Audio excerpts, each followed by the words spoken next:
There are worlds in the Imperium where fear is a familiar companion, where the crack of lasfire and the bellow of war engines serve as the heartbeat of life. Yet there are terrors far quieter than the roar of bolters or the stomping tread of orcs. There are those who do not conquer planets with bombardment or plague, who do not leave monuments of bone or ash. Their victories happen in silence, on the edge of perception, like a whisper moving just beneath thought. They are the Ealdari, the ancient ones, woven of memory, arrogance, and tragedy so deep it is calcified into something sharper than hatred. To live beneath their notice is to live in shadow. To live beneath their attention is to stand at the edge of a precipice one cannot name. People speak of the Eldar as ethereal, graceful, otherworldly, but those who have felt their influence know a different truth. There is nothing gentle in a hand that guides destinies like a craftsman trimming thread. They choose who lives, who dies, who remembers, who is forgotten, and they never tell you why. Some humans call them angels, others devils. Most, when they finally understand, no longer speak at all. They called the world Meridian Secundus, though none remembered who had given it that name. Perhaps it was a bureaucrat on Terra millennia ago, scratching out planetary designations in a windowless archive chamber. Perhaps it was the first expedition captain, looking out upon dunes the color of dying embers and thinking the place deserved beauty in its title, even if it would never live up to it. For the people who lived there now, the name did not matter. It was home. It was the only world they had ever known. The sky in the mornings was the color of pale wine poured over frost, and the winds that crossed the plains carried the faint scent of iron, as though the planet itself remembered blood. The settlers built habitation domes of stone and plasteel that curved low to the ground, like animals curling against cold. Fields of grain and hardy root crops stretched across the valleys, bordered by rust-brown cliffs that rose like shattered teeth. The land was quiet, and the quiet felt natural, inevitable, earned. The silence of a world no one desired enough to take. That silence was a lie. Most in the settlement did not feel it. Most were content with the rhythm of days spent harvesting, repairing tools, tending children, or praying before small shrines to the Emperor, whose light they believed reached them even here at the rim of obscurity. Yet there were moments, fleeting and small, when the illusion flickered. A shadow where no shadow should be. A pattern in the wind that repeated too precisely to be random. A dream shared between two people who had never spoken of it aloud, yet woke with the same image burning behind their eyes. No one recognized these signs for what they were. Not yet. Among the settlers was a boy named Alaric, though he could have been any child of that place. He ran through the fields before dawn, chasing the low, drifting seeds that glowed faintly when the first rays of the sun touched them. He laughed easily, without weight, but the dreams came to him early.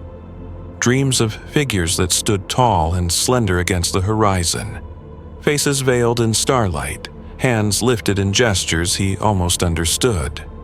They were never frightening, only vast. The kind of vastness that leaves one unable to breathe. He told his mother once when he was very young. She listened, brushed hair from his brow, and told him that all children dreamed of angels when they were small. It was the Emperor, she said, watching, guiding, protecting. Alaric believed her. Children are shaped by the voice that comforts them. But others dreamed too. A woman tending the purification tanks woke some nights with the feeling of a presence kneeling beside her, whispering in a language that felt like memory just out of reach.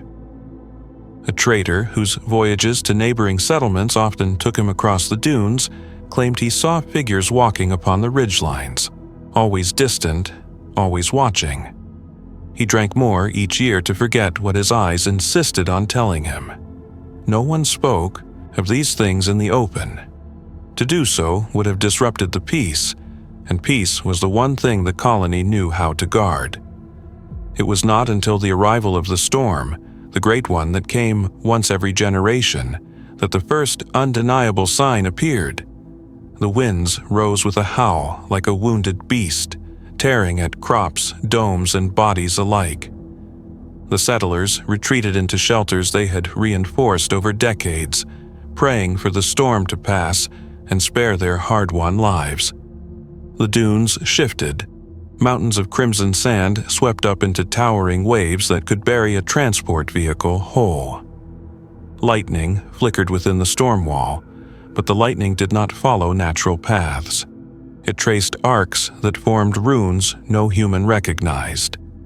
When the storm finally broke, days later, the settlers emerged expecting ruin. Yet the damage was impossibly minimal. The domes stood strong. The fields, though battered, were not destroyed. The irrigation lines were intact. The storm had skirted the settlement in the strangest of patterns, curling around it like a hand shielding a flame. It should have been a miracle. Instead, a quiet dread settled into the bones of those who understood patterns. Those who remembered how the storms of the past had torn apart anything in their path. Those who believed in the Emperor's protection, and yet felt something else had interceded. Alaric stood at the edge of the eastern field, watching sand slide from a ridge newly sculpted by the wind. For a moment, just a heartbeat, he saw a figure standing at the crest, cloaked, silent, unmoving, tall enough that the air seemed to bend around them. He blinked, and the ridge was empty, but something lingered in the air. A sensation, a presence, as if the world itself was holding its breath. And deep within Alaric, something began to wake. Alaric did not speak of what he saw, not at first. The memory lived behind his eyes like an ember, warm and waiting, and every time he closed them he felt the same stillness he had felt on the ridge. A stillness like attention. Days passed, then weeks, and Meridian Secundus returned to its familiar rhythms, though something beneath those rhythms had shifted. The settlers went about their labor as they always had, but there was a new heaviness in the way they moved, a sense of listening for something they could not name. The old priest of the settlement, Brother Henrik, gave a sermon one evening beneath the great dome, where candles burned in niches carved into the walls and the imperial aquila hung in hammered copper above the altar. He spoke of gratitude for the Emperor's protection against the storm, of faith rewarded. Yet even his voice carried an edge of strain. His words were steady, but his eyes were tired. He had been in Meridian since the first stone was laid. He had seen storms before. None had ever spared them so cleanly. Alaric sat among the crowd, hands folded, eyes half-lidded. He did not hear most of what the old priest said. He was listening to the memory of wind, the memory of silence on the ridge. He felt as if someone had once whispered to him, gently, just before the world changed. A whisper he could not recall, yet felt behind every heartbeat. Later that night, as the families returned to their homes, the air outside tasted different. Thin, scarcely noticeable unless one had reason to notice. A faint, metallic echo, like starlight captured in breath. A caravan arrived the next morning. Half a dozen rugged crawlers from the trade settlement of Varn's Run to the south. They brought food, tools, fabric, and the latest gossip from the galaxy beyond. Stories of war somewhere far away, as always, of the Astra Militarum mustering in numbers not seen in decades, of a hive city devoured by plague, of an orc warband sighted in a neighboring system. Tragedies that passed like clouds. Distant, awful, undeniable, yet not close enough to break the sky above Meridian Secundus. The traders noticed something was different in the colony, though no one spoke it aloud. The settlers were polite, but quieter. Their eyes lingered too long on empty horizons. Their children seemed subdued or watchful. One of the merchants, a woman named Riva, who had traded here for 10 years, asked Alaric directly what had changed. He looked at her for a long moment, as though searching for something inside himself, then simply said, "The wind knows us now." Riva left the conversation unsettled, and she was not easily unsettled. She told her companions they should not linger. They left at dusk, engines humming low, and more than one of them glanced over their shoulders as the colony faded into the gathering dark. The settlers themselves tried to resume as before. They worked the fields. They repaired the pipelines. They taught their children their prayers and their place in the world. But the world no longer felt like it belonged to them. The silence that once comforted now felt inhabited. Not hostile, not benevolent, simply present, like something waiting to see what they would do next. There were small signs. A tool left outside overnight would be found exactly where it belonged the next morning, though no one had moved it. A child lost in the foothills returned without a scratch, claiming they had followed a light shaped like a person. A well that had been running low suddenly flowed clear and full again, as if the aquifer below had shifted in their favor. Some called these blessings. Others refused to call them anything at all. Brother Henrik prayed longer each day, sometimes through dusk, sometimes through dawn, sometimes with a tremor in his hands that he tried to hide. Alaric stopped dreaming of angels. The dreams now showed him things without form, the arc of probability, the curve of consequence, the subtle gravity of choice. He woke with tears he could not explain, not sorrow, not fear, something quieter, the hush of knowing one is being shaped. He would go to the ridge again, often, standing in the same place where he had first seen the figure. Weeks passed, then months. Seasons changed. The fields flourished in a way no agricultural ledger could justify. The colony grew. And then one evening, as the sky bruised into that pale wine dusk, Alaric was not alone on the ridge. A figure stood there with him. Close this time. Real. Cloaked in fabric that seemed woven from moonlight and shadow. Tall, impossibly tall, with a presence that filled the air like music too complex to hear. The face was hidden, but the shape of it carried an ancient sorrow. Alaric did not run. He did not scream. Something inside him simply recognized. He whispered, voice trembling but clear, "I've seen you before." And though the figure made no sound, he understood the reply. "Yes, you always have." The wind shifted, drawing Alaric's hair across his eyes. The figure did not move, yet the world seemed to adjust itself around their presence. Shapes grew sharper, sounds softened, as though the ridge had become something separate from the rest of Meridian Secundus. A place set aside, a threshold. Alaric's breath trembled in his chest. He felt no immediate fear, only the unnerving clarity that comes when a truth long suspected finally steps forward into daylight. The figure's cloak whispered against stone, though the air was still. A scent came with it, faint and impossible to place, like rain falling on a world that had never known rain. "You've been watching us," Alaric murmured. He didn't know why he spoke. The words simply arrived, already formed. The figure tilted their head, and though their face remained hidden, Alaric felt the weight of an ancient attention settle upon him. It was not the way one human looks at another. It was the way one observes a flame and wonders what shape it may take when the wind changes. No voice answered him, not in the air. Yet he felt meaning brush against his thoughts. The gentlest pressure, so subtle he did not know if it came from outside or from something newly woken within him. Not language, not exactly, more like direction, like the guiding of a hand years before the hand ever touches. They stood together for a long moment, neither moving, the sun sinking lower behind the cliffs. Alaric realized the figure was waiting, not demanding explanation, not imposing presence, simply waiting, as though the moment was his to define. But he had no words, only the sense of being seen by something that understood him in ways he would never understand himself. A voice called his name, far off, carried by the evening breeze. His mother. The sound broke the stillness.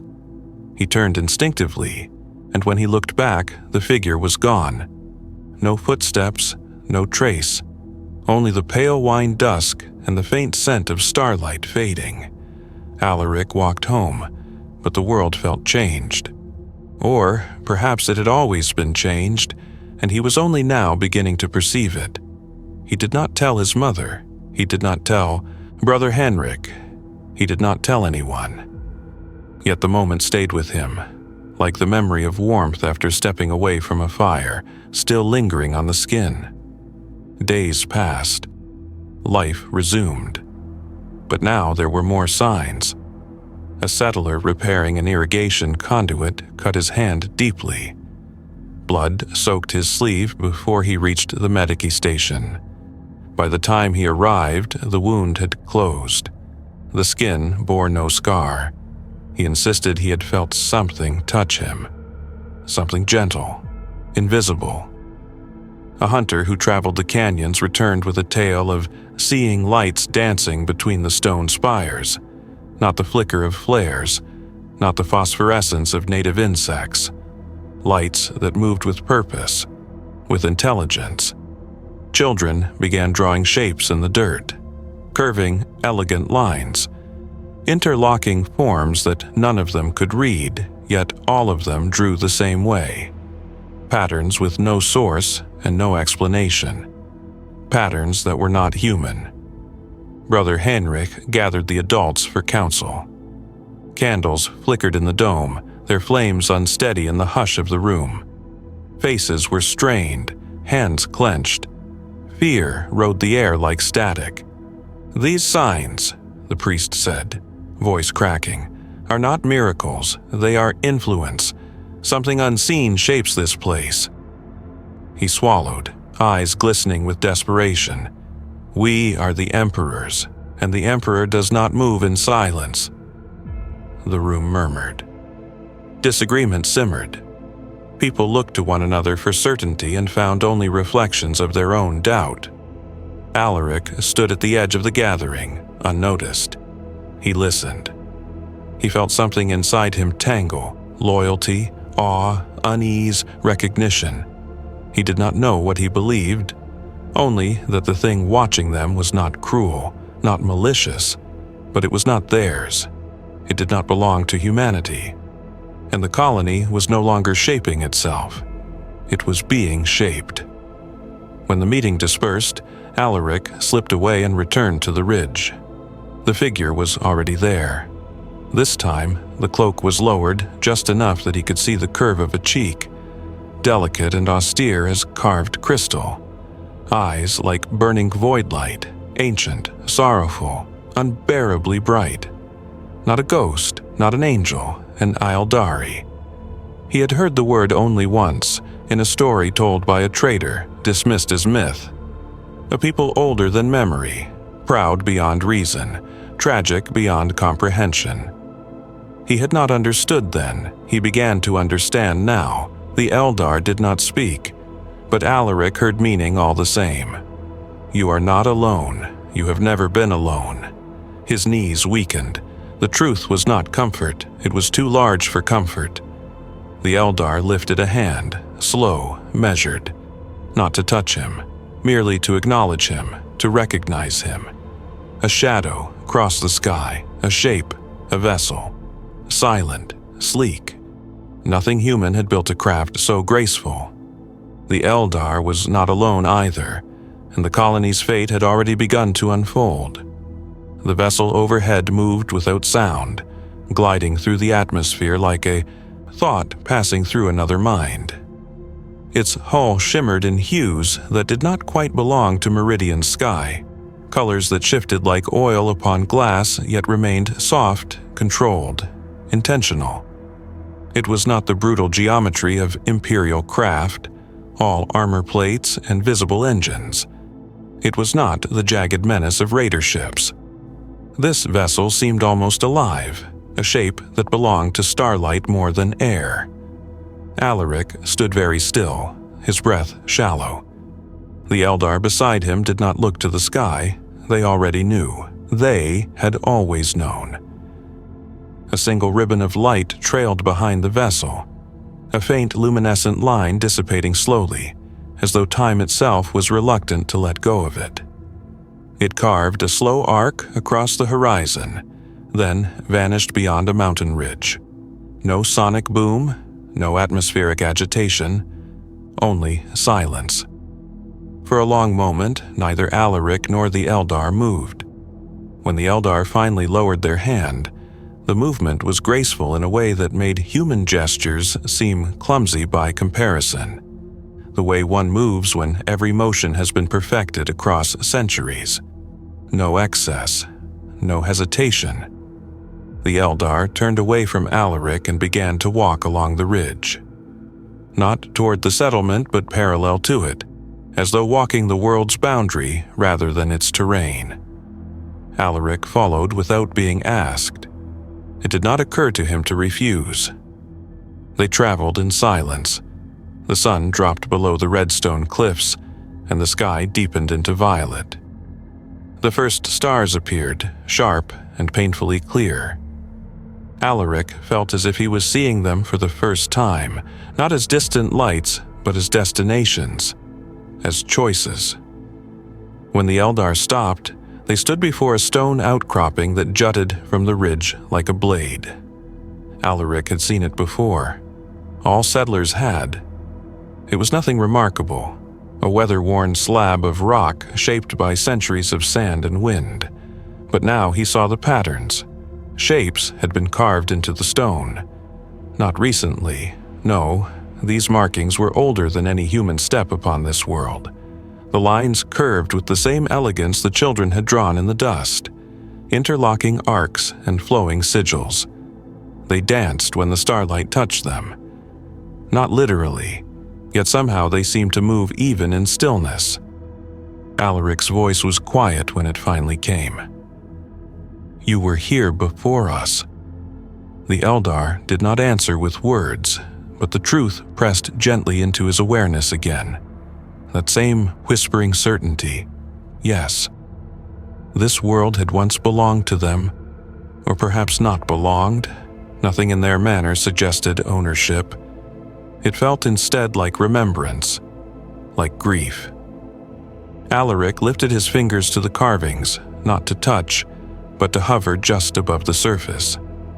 He felt warmth radiating from the stone, though the night air was cold.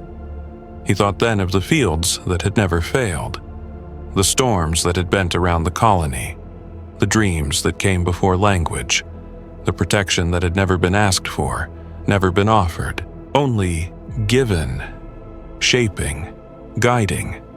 He felt small, he felt chosen, he felt trapped. The Eldar stepped closer. Alaric could feel their presence the way one feels gravity. The ancient being regarded him not as a child, not as a tool, not even as a curiosity, but as something unfolding, something unfinished. When the meaning came again, it was heavier than before. Your people were not placed here by chance. The words did not accuse, they simply were. Alaric's breath hitched, his heart pounded. The world below felt suddenly distant, the homes, the fields, the faces he had known his entire life. All of it felt like a surface stretched over something deeper. "Why?" he whispered. The Eldar answered with sorrow. "Survive." Alaric did not know whether the Eldar meant their survival or humanity's. The wind rose. Sand shifted down the slope like a sigh. The star-lit carvings pulsed once, faintly, like a heart beneath stone. Behind them, in the direction of the settlement, a bell began to ring. Sharp, frantic, urgent. Not the bell for prayer, the bell for warning. Alaric and the Eldar turned as one. Lights flickered across the settlement. Shadows moved. Voices rose. Something, someone, had arrived. The quiet colony at the edge of the star winds would not remain quiet much longer. The bell's ringing cut through the quiet like a blade. Sharp, insistent, unignorable. It echoed across the valley, bouncing off stone and domes and the open fields that moments before had seemed so peaceful. Alaric's breath turned cold in his chest. The Eldar stood motionless beside him, though the air around them felt charged now, taut as a bowstring pulled to breaking. From the ridge, they saw figures moving through the settlement. Settlers running, gathering children, closing shutters, lighting lanterns. A sense of dread spread in ripples, each movement quick and uncertain. The bell meant danger. Not a storm, not hunger, something alive, something close. Alaric began to run. His legs moved before panic could settle into paralysis. Stones skittered beneath his boots as he descended the ridge. Sand and grit kicked up behind him. He did not look back to see if the Eldar followed. Some part of him knew they would not. The ridge, the carvings, the vessel, that was their place. What happened next belonged to the living, to the human, to the fragile. As he reached the base of the slope, his lungs burning, he saw them. 3 crawlers, their engines rough, their hulls patched with scavenged plates, each painted with crude glyphs and pigments that gleamed wetly even in the dusk. Raiders, not orcs, not mutants. Humans. Or what remained of humans after too many years beyond the Emperor's light. Their clothing bore stains of old blood. Their weapons were mismatched and rusted, but no less lethal for it. They moved with the swagger of those who have taken more than they've ever earned and expect the world to yield again and again. This should have been loud. It should have been filled with shouting, threats, violence. But the raiders were quiet, too quiet. They moved with caution, scanning the rooftops, the windows, the spaces between doors. Raiders who had expected an easy prize now sensed something else. Brother Henrik stood in the center of the square, his staff in hand, the copper aquila glinting in the lantern light. His face was pale, but he did not retreat. He spoke, words steady, though Alaric could not hear what he said from where he stood. A warning, a plea, a prayer. The raiders laughed. The sound was hollow, thin, as though forced. The wind shifted, and then movement. One of the raiders lifted their weapon, not to fire, to signal. The crowd stiffened. Mothers pulled children close. Men and women reached for tools, for knives, for anything. Alaric reached the edge of the square, his chest heaving. Time seemed to stretch. The raider lowered their arm, and for the briefest moment their face flickered with something. Confusion, fear, recognition, not of the settlers, but of something behind them. A shadow crossed the center of the square. No footsteps sounded. No breath disturbed the air. One moment there was space, and the next there was a figure cloaked in moonlight and starlit sorrow, just as Alaric had seen on the ridge. The Eldar had come down from the threshold after all. One of the raiders choked on a breath. Their weapon trembled. The others froze, minds caught between flight and a fear they did not understand. The settlers saw the figure, really saw them, and the silence was absolute. Not awe, not reverence. Something older, something instinctive. Recognition of the predator that moves without sound across the deepest forests. Recognition of the sea just before it rises and takes the shore. The Eldar did not raise a weapon. They simply stood. The raider who had signaled broke. They fired. The shot lit the night in a brief burst of white flame. The Eldar moved. The movement was soft, effortless, like a thought becoming action without passing through muscle or hesitation. The shot missed. The raider's weapon shattered in their hands. The air seemed to ripple, as though reality had bent to allow the Eldar's will to pass through it untouched. Alaric felt the sound before he heard it. A low hum, resonant and sorrowful. Not a threat, not aggression. Warning. The raiders fled, scrambling onto their crawlers. Engines roared. Wheels spun. They vanished into the darkness without a backward glance, as if chased by something far larger than a single cloaked figure. The settlement remained silent long after the raiders were gone. Lanterns flickered. Breath returned to lungs. Brother Henrik fell to his knees. No one spoke. Alaric looked at the Eldar, and the Eldar looked at him. Not gratitude, not relief, inevitable. The colony had been protected. The colony had been claimed. And far beyond the ridge, beyond the cliffs and the dunes and the cold horizon, the vessel in the sky waited. If you find yourself drawn to stories like this, to the quiet horrors and grand tragedies beneath the wars of the 41st millennium, then walk with us a little further. Let the conversation continue. Like, share, and subscribe not out of habit, but because some truth should not be faced alone. No one slept the night after the raiders fled. The settlement lights remained burning until dawn. Lanterns hung from every doorway and window to hold back the dark. People whispered in clusters. Voices hushed as though afraid the very air might hear them. Children clung to their parents. Tools and makeshift weapons lay close at hand. The silence was thick with questions, yet no one dared ask them aloud. Alaric did not return home. He did not know how he could. The ridge felt too close now, and the domes of the settlement felt too small. He stood at its edge, where the fields gave way to open dust plains, watching the horizon for the dawn. His thoughts were fractured, scattered like grains of sand through his fingers. He had seen the Eldar before the others, spoken without words, and now the colony had witnessed it too. Something once half believed, half dreamt, had stepped into the world they knew. When morning finally came, it brought heat and light, and the faint buzzing of insects rising from their burrows.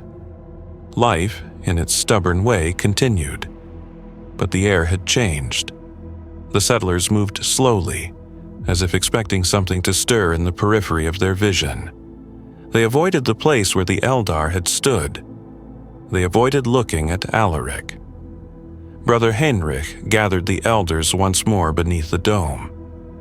Alaric was not invited, but he came anyway, compelled by something he could neither name nor refuse. The murmurs inside fell silent when he entered. Eyes followed him, wary, uncertain, questioning. He felt their doubt like weight upon his shoulders. Brother Henrik's expression was weary, more so than Alaric had ever seen. His voice, when it came, held both fear and resignation. "We have been guided," he said, "but not by the Emperor." The words struck the room like a blow, gasps, a stifled sob, the scrape of a chair shifting. He raised his hand, steadying the storm before it could break.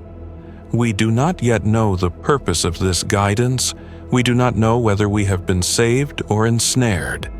But we know that what stood among us last night was no servant of humanity, and it did not come to us by chance." Eyes shifted to Alaric again, but this time with something like realization, as though the shape of a puzzle had just become visible, and all of its edges pointed to him. Alaric's voice emerged small and hoarse. "I didn't call it. I don't know why it comes." "No," Brother Henrik said quietly, "but it comes to you all the same." The words did not accuse, they simply acknowledged the truth. The meeting dissolved into whispered arguments and clashing theories. Some demanded they fortify the settlement. Others insisted they flee at once. A few, far fewer, spoke of accepting the Eldar's presence, of gratitude for salvation. No consensus formed. Only tension, thick and fragile. Alaric slipped away before the council reached its end. He walked to the far edge of the settlement where the earth sloped into dunes and wind-carved stone. His heart beat unevenly. He did not know what he hoped to find. He found the Eldar waiting. Not the same one from the ridge. This one was different. Their presence felt like a deeper stillness, a quiet that pressed inward rather than radiating outward. Their cloak was embroidered with constellations that did not belong to the sky of Meridian Secundus. Their helm bore a crest that arched backward like the blade of a crescent moon. And across their brow was set a single gem that seemed to hold within it the glimmer of distant storms and ancient grief. Alaric understood the word before he ever heard it spoken in thought or echo. Farseer. The Eldar raised their heads slightly, acknowledging him in that same silent way, an invitation without command. Alaric stepped closer, though his legs trembled. "You shaped us," he whispered. "You've shaped us for a long time." The Farseer did not deny it. The meaning that came now was clearer, sharper, like starlight cutting through smoke. "We have watched. We have guided, we have preserved." Alaric's fists tightened at his sides. "For what purpose?" The Farseer looked past him, beyond the settlement, into a horizon no human could read. A ripple passed through the air, not sound, not light, something closer to memory. The Farseer's meaning filled him. War comes. Not now, not soon, but it comes. And when it does, this place must stand. Alaric swallowed hard. His voice cracked. "Why us? Why this world?" The Farseer's answer was vast. "Because you endure." Alaric felt something then, a truth so heavy it nearly brought him to his knees. The colony had never been hidden. It had been cultivated. Its peace had not been a blessing. It had been preparation. And the Farseer had come to ensure that preparation was complete. The word cultivate lingered in Alaric's mind like a seed dropped into fertile soil. It unsettled him. It implied design, shaping. The colony's history had always been spoken of with pride. Pioneers who braved the edges of imperial charting, who built a life from dust and quiet faith. But now, all that pride twisted into something fragile and exposed. If they had endured only because someone else willed it so, then what were they, truly? Builders of their own future or caretakers of someone else's dream? The Farseer's presence made the question feel irrelevant, as though human understanding itself was too small to grasp the full shape of the truth. Their gaze was deep and vast, layered with centuries of memory. If they pitied humanity, it was the pity of the astronomer observing a moth burning itself on starlight. Not condescending, simply inevitable. Alaric tried to hold that gaze. He managed only a heartbeat before his eyes dropped to the dust at his feet. "You could have spoken to us," he said, voice thin. "You could have told us." The Farseer's response came as a ripple of cold clarity that slid through his bones. Understanding is not always necessary. Action is. It was not cruelty. It was conviction sharpened to purpose, heavy with the weight of 1,000 tragedies already survived and 1,000 more yet to come. The Eldar did not act from kindness, nor malice. They acted because they could see the path beneath the path, the shape of futures branching like roots beneath the soil, and for them, humanity was part of a pattern that stretched into the bones of the galaxy. Alaric felt suddenly small, a child again, standing beneath storms too large to comprehend. And yet, there was something else beneath the Farseer's presence, a wound, a grief that thrummed like a chord struck too hard. He felt it more than understood it, a loneliness so ancient it had ceased to feel like sorrow and had become simply truth. The Farseer turned slightly, looking toward the settlement. Lantern smoke curled into the morning air. Settlers moved in cautious lines, avoiding what they could not name. Fear had taken root. Not the sharp, panicked fear of battle, but the quiet, heavy kind that seeps into the marrow, the kind that lingers. "They're afraid," Alaric said quietly. "Yes. You've protected us." No answer, no denial either. "But they don't know what you want." "No."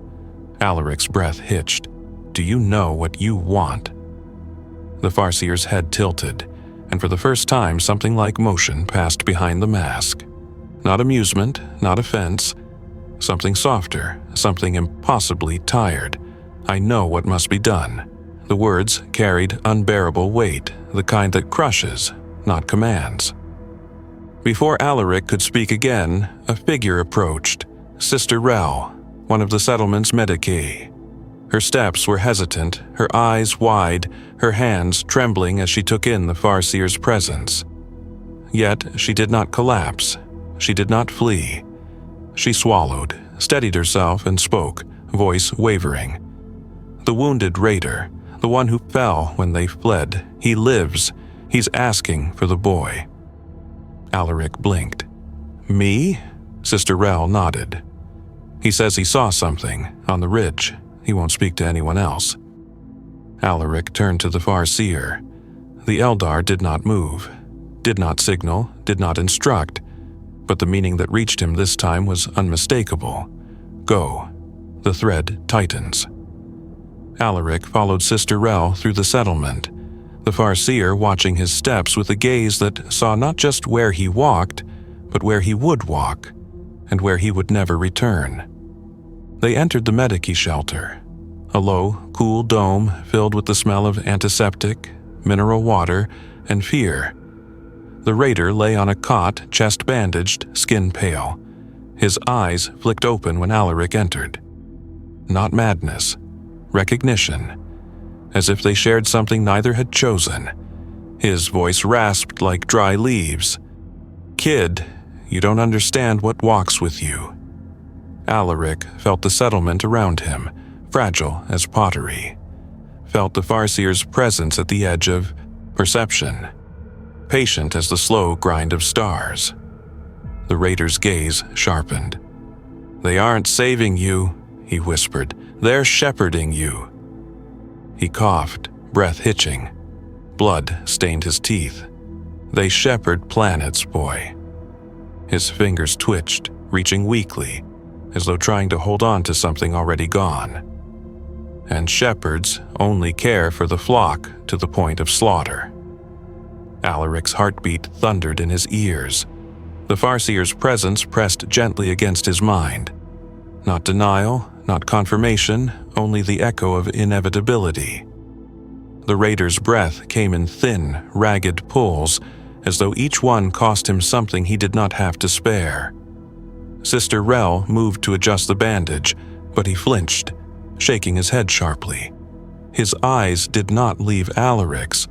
There was no threat in them, only fear, the kind that settles into the marrow and reshapes a person from within. "I saw it," he whispered.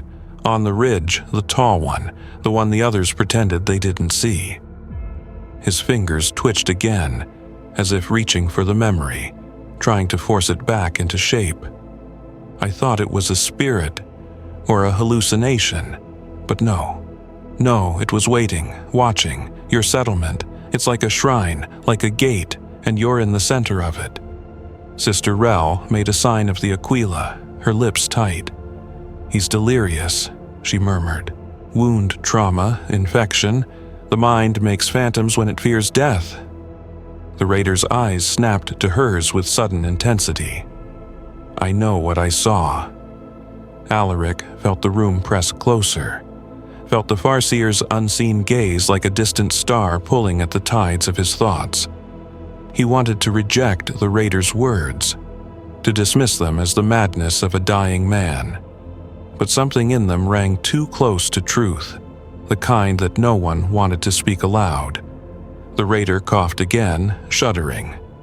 Sister Rel moved to stabilize him, but he pushed her hand away weakly. "Listen," he rasped. "Do you know why we came? Do you think we were just scavengers? We heard stories, old stories, travelers who passed through the dust storms. They said this place was protected, that raiders who attacked it vanished. They said the storms bent around the valley, that the crops grew no matter the season." His eyes flicked toward the shuttered window, toward the ridge beyond. "They said this place was chosen." Alaric's heart hammered. Chosen. The Raider's voice dropped to a hoarse whisper. "And anything chosen by them, anything shepherded by the Eldar, is a pawn in a war bigger than stars." His chest seized. Sister Rel moved to support him, but his gaze remained locked on Alaric as though the boy was the only thing anchoring him to the world. "I thought taking from you would be easy," he breathed. "I thought you were soft, untouched. But you're not untouched, you're owned." The word cut like a blade. The Raider's head fell back. His breath slowed. Sister Rel touched his neck gently, reverently. After a long moment, she bowed her head. He was gone. Alaric stood very still. The room felt too small, the air too thin. The bandages, the metal instruments, the dim glow of lumen strips overhead, everything felt distant, like pieces of a world that no longer fit him. Sister Rel placed a hand on his shoulder. "Do not let his madness take root," she said softly. "The Emperor has not forsaken us. We do not know what stands with us, but we are not without our own strength." Alaric did not answer. He left the shelter in silence, stepping back into the daylight. The sky was too bright. The settlement looked the same. Domes of plasteel and stone, fields rippling with dusty green grain. Yet it felt like the reflection of something deeper, something unseen, something shaped. He walked without choosing a direction. His feet found their path on their own. He ended up standing before the Farseer again. They had not moved since he'd gone, as though time flowed differently around them, as though they waited not in seconds but in inevitabilities. Alaric's voice cracked when he spoke. "Are we owned?" The Farseer did not answer with words, nor with comfort. Instead, the Farseer opened a hand. Within it, shapes appeared, not physically, but in Alaric's mind. Images unfolding like constellations shifting. 1,000 futures, 1,000 endings, humanity burning, humanity surviving, humanity devoured by things with too many mouths and too many wings, humanity rising in steel and fire, humanity screaming under black suns. Every path burned, every path cost something. The Farseer closed their hand, meaning followed, wrapped in sorrow so deep it hollowed the air. "We do not own you, we do not command you, we shape what must be shaped so that something, anything, remains." Alaric's voice was barely a whisper. "So, we're a shield." The Farseer's reply was the gentlest thing he had ever felt. "You are hope that does not yet know its name." And yet, hope is not always spared. A chill wind rose over the dunes. A shadow crossed the settlement. Not Eldar, not raiders. Something else. Something unseen, something drawing closer. The shadow that crossed the settlement was neither vast nor physically imposing. It was subtle, like a stain that spreads through clear water, slow at first, then unmistakable. The people did not look up at once. They only paused in their movements, as though a chill had brushed the back of each neck in the exact same instant. A silence unfurled across the fields, across the domes, across the places where life had moved with simple rhythm only days before. Alaric felt it before he understood it, a tightening of the air, a pressure, faint but insistent, like the sky itself had leaned closer. The Farseer turned their heads slightly, enough to acknowledge what approached. Their stillness did not break, but something within it sharpened, a presence focusing, like a blade drawn slow and deliberate from its sheath. "What is it?" Alaric whispered, though he already sensed the answer would not be a form he could easily embrace. The Farseer did not speak in thoughts this time. Instead, the wind carried a single word, so quiet he wondered if it had been spoken aloud at all. Chaos. It was not a storm of demons, not a rift in the sky, not the nightmare legions whispered of by priests and soldiers. Chaos moved in more ways than one. It crept, it coaxed, it waited, it found cracks and widened them, it found doubt and seeded rot within it. At the edge of the settlement square, a group of settlers had gathered. Brother Heinrich stood among them, his face drawn, his eyes hollow. He held his staff, but not as a shepherd guiding his flock, more like a man trying to hold himself upright against something he could not bear to acknowledge.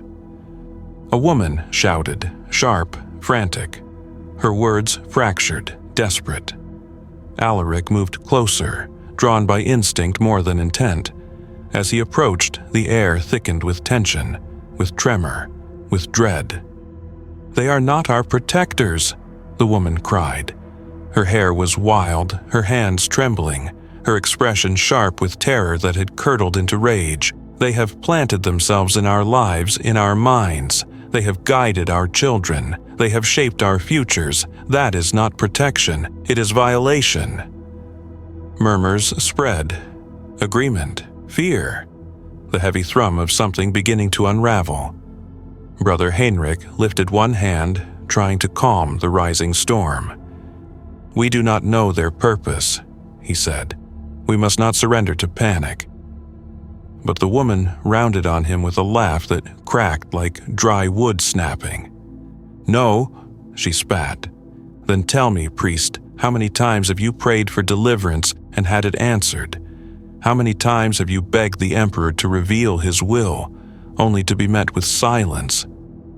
Brother Heinrich flinched. Not outwardly, but Alaric saw the pain ripple beneath his stern composure.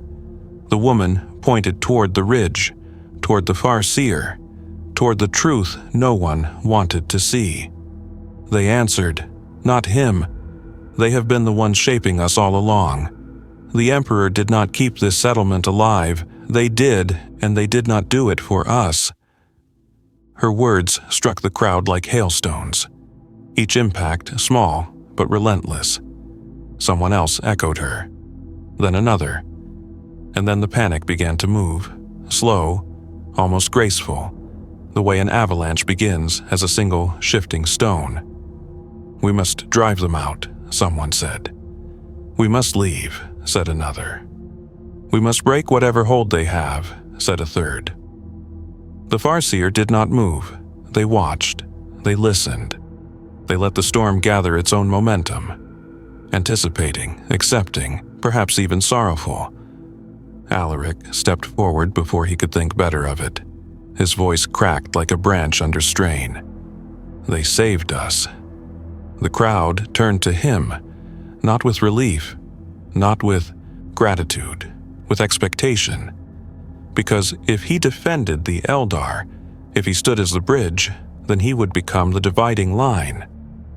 "They saved us," he repeated, softer now. "The raiders would have killed us. The storms would have starved us. We survived because someone, cared whether we survived. And you call that mercy?"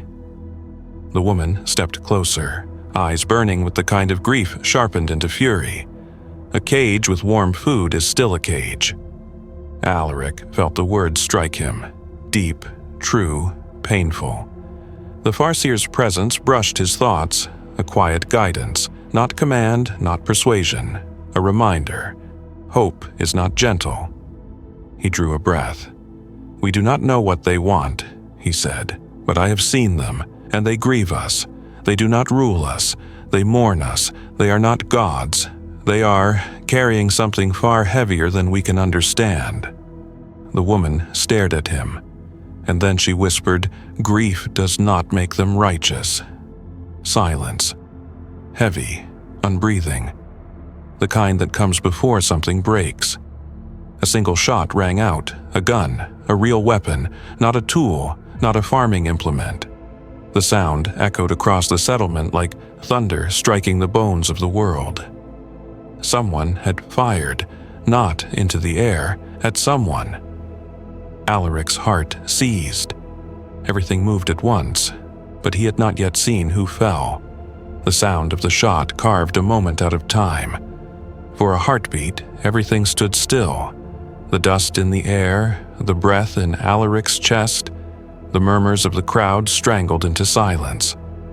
Then motion returned in a rush.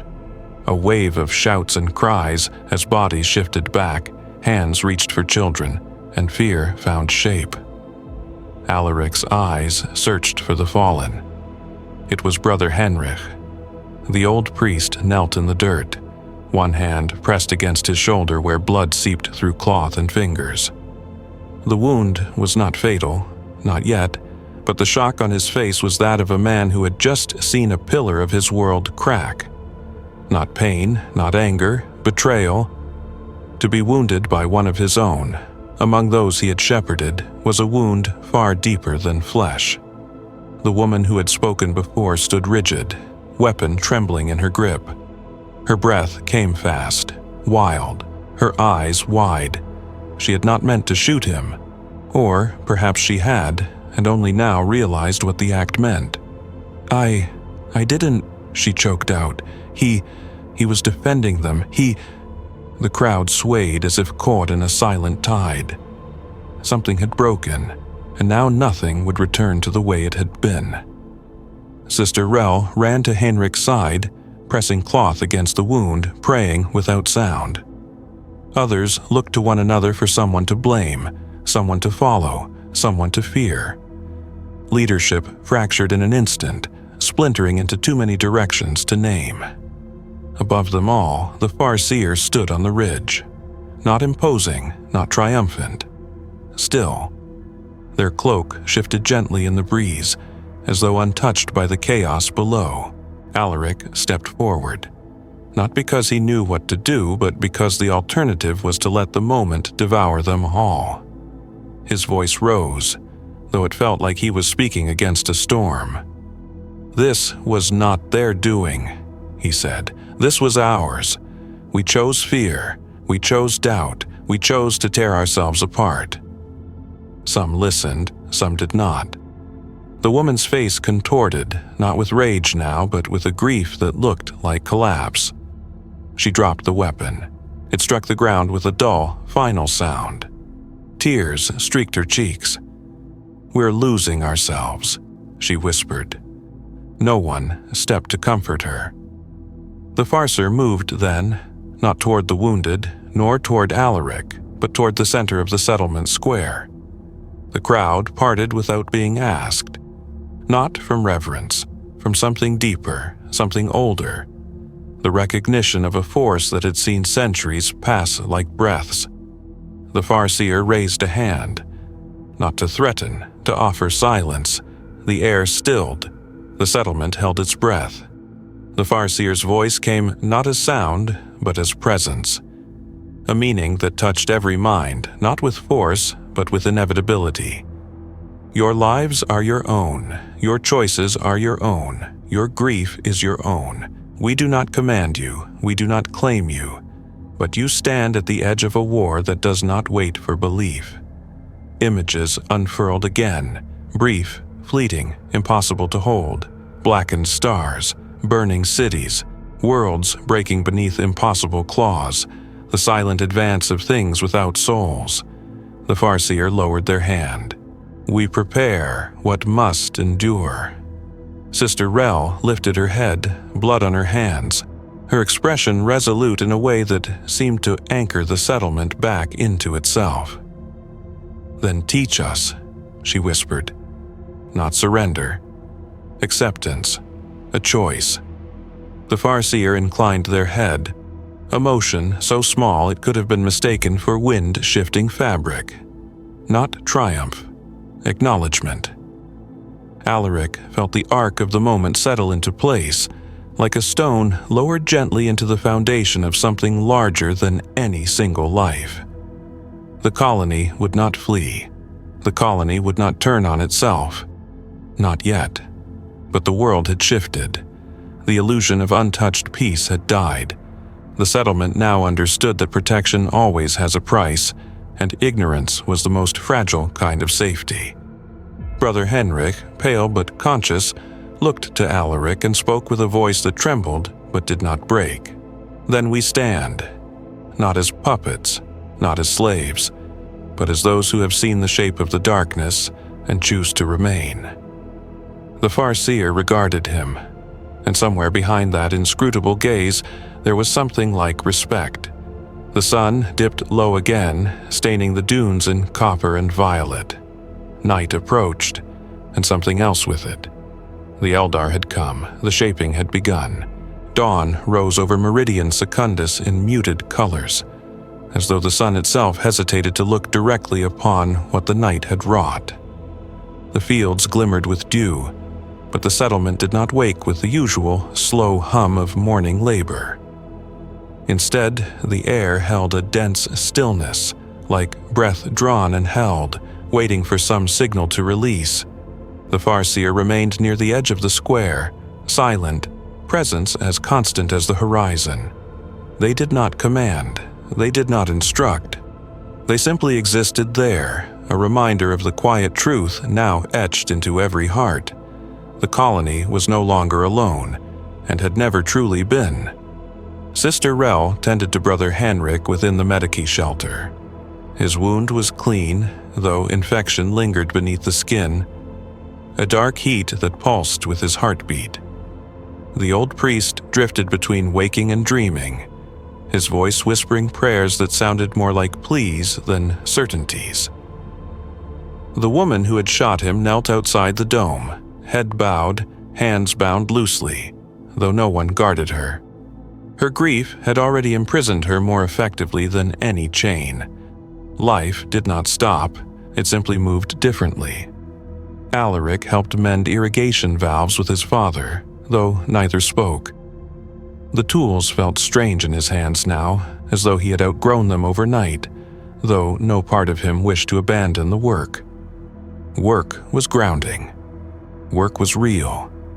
Work had weight and purpose that did not shift like the Farseer's visions of branching futures.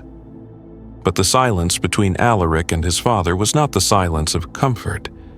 It was the silence of questions left unasked. When midday approached, a shadow passed over the settlement. Not enormous, not threatening. Elegant. A vessel descending like a petal drifting downward, instead of a machine piercing atmosphere. The settlers paused, watching with wariness and awe in equal measure. No alarms sounded, no weapons were drawn. They had already seen what weapons meant here. The vessel touched down upon the plain beyond the fields, graceful as the landing of a dancer's foot. Its hull shimmered with patterns that shifted like the reflections of stars upon still water. Symbols of a people who had never needed to carve power into the world to prove they possessed it. From the vessel descended 3 figures. They were not armored like warriors, nor robed like seers, though their garb held a beauty far from anything human hands could produce. Their movements were quiet, deliberate, synchronized not by discipline, but by shared understanding. They approached the settlement without fear, without hurry, as though time itself parted for them. The Farseer stepped forward to meet them. It was not greeting, it was recognition. Alaric found himself watching from the front of the gathered settlers, though he did not recall walking there.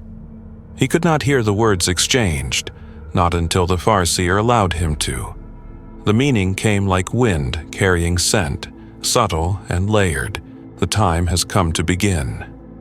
The newly arrived Eldar turned their attention to the settlement, not as predators, not as conquerors, as surveyors, evaluators.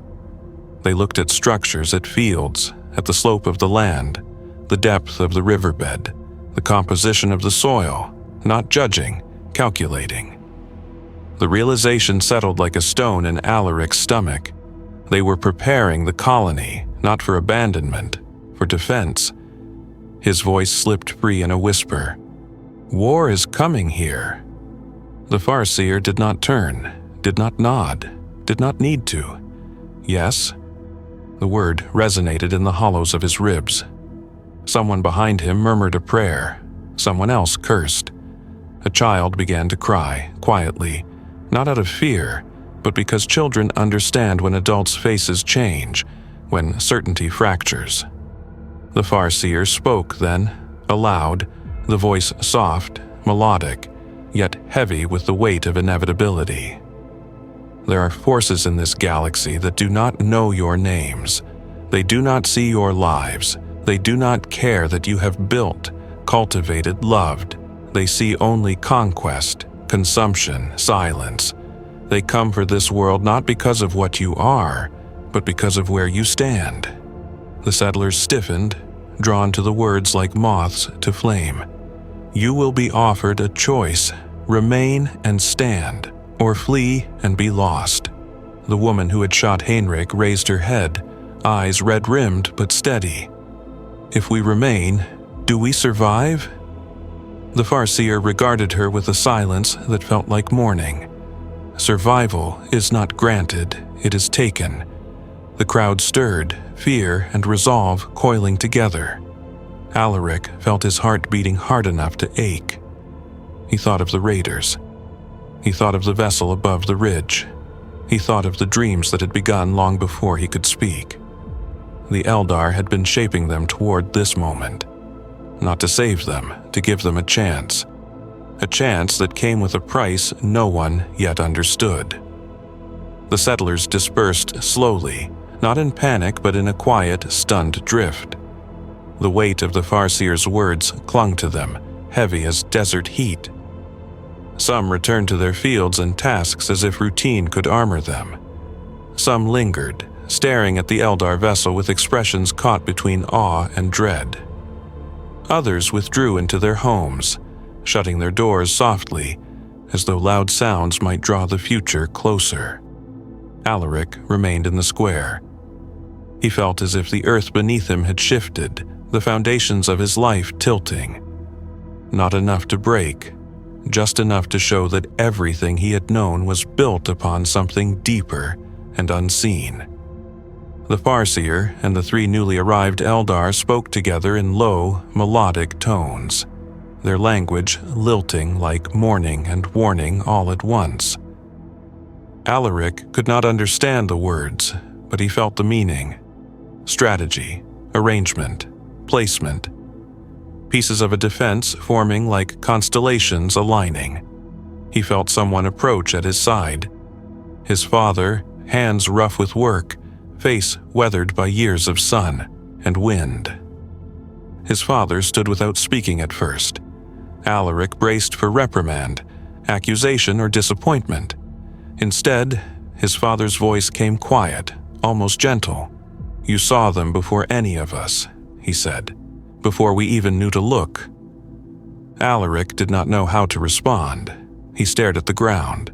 "I didn't ask for it." "No," his father agreed. "No one asks for the kind of knowing that changes a life."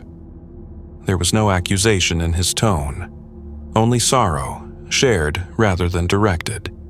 His father continued, "We believed we were living on untouched land. We believed the Emperor blessed us with quiet."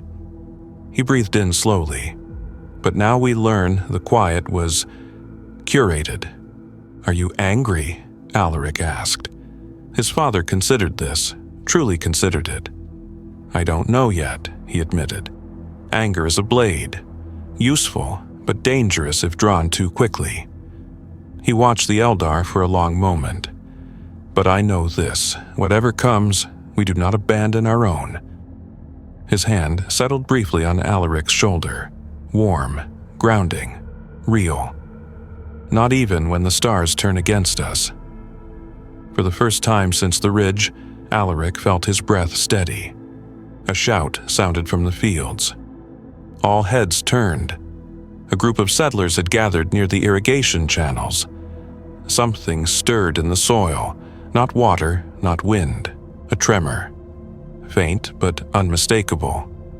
The ground quivered as though something beneath it shifted. The Farseer lifted their head. One of the Eldar who had arrived from the vessel moved swiftly, their steps fluid as flowing water. They knelt beside the trembling earth, placing one slender hand upon the soil.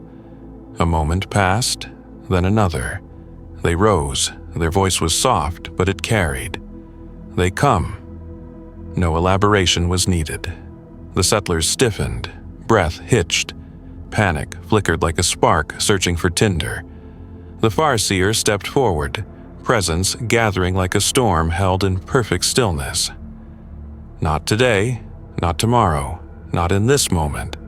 Their voice was calm, almost sorrowful. But soon, the pattern converges. The wound in the stars draws near. Alaric swallowed. What is it? Who comes? The Farseer turned to him, and for the first time their eyes seemed to reflect not futures but memory, trauma, old unhealed grief. A name formed in Alaric's mind before he understood it. Not a name, a hunger. Tyranids. Hive minds that did not invade worlds. They consumed them. Every tree, every cell, every drop of water, every memory. The Farseer's voice carried the weight of extinction. The great devourer crosses the void. It has sensed this world. It will not turn away. Fear rippled through the settlers like wind over dry grass. Alaric felt something shift inside him. Not collapse, not despair. A tightening, a bracing, a decision forming before he knew its shape. He looked at the Farseer. What must we do? The Farseer did not speak at once. They studied him as though examining a sculpture nearly complete but still awaiting the final strike of chisel to stone.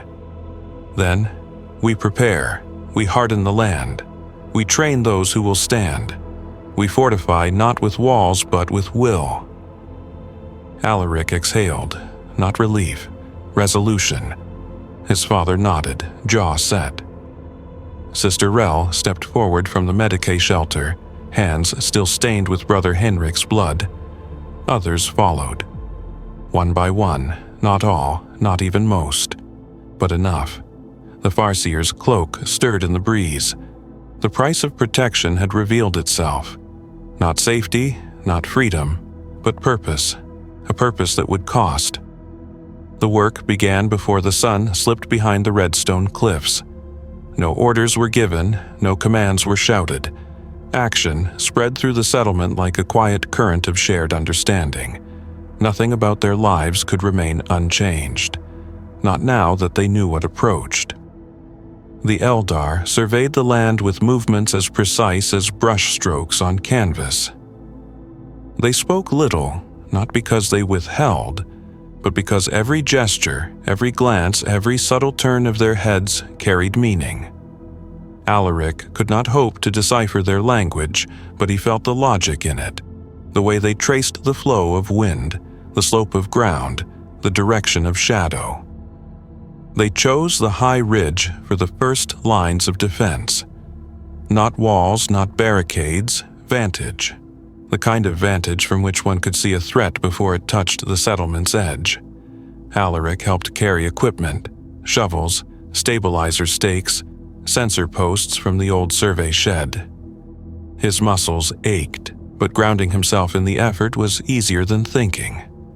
Thinking meant staring into the future that the Farseer had described, a future of chittering hunger and skies choked with wings. Work meant remaining in the present, where the earth was still firm, where the sun still rose, where breath still belonged to him. Sister Rel oversaw the gathering of herbs and antiseptics. Her hands moved quickly, purpose replacing fear. The woman who had shot Brother Heinrich worked alongside her, silent but steady. No one ignored the wound she had inflicted, but no one cast her out. The price of yesterday's panic was already paid. There was no room for further fracture. Brother Heinrich himself sat propped inside the Medici shelter, pale and sweating, yet awake. He murmured prayers not as declarations but as grounding rhythms, reminders to breathe, to remain, to hold fast. His gaze was distant, turned inward toward something he alone wrestled with, what faith meant when guidance did not come from where he had always believed it would. Alaric approached him in the quiet of early evening when the settlement's labors had momentarily paused. The Medici shelter smelled of herbal poultices and dust cooled by shade. Heinrich lifted his gaze, eyes rimmed with pain but steady. "You are afraid," the priest said, not as accusation but as truth spoken gently. Alaric sank onto a crate beside him. "Yes." Heinrich nodded. "Good.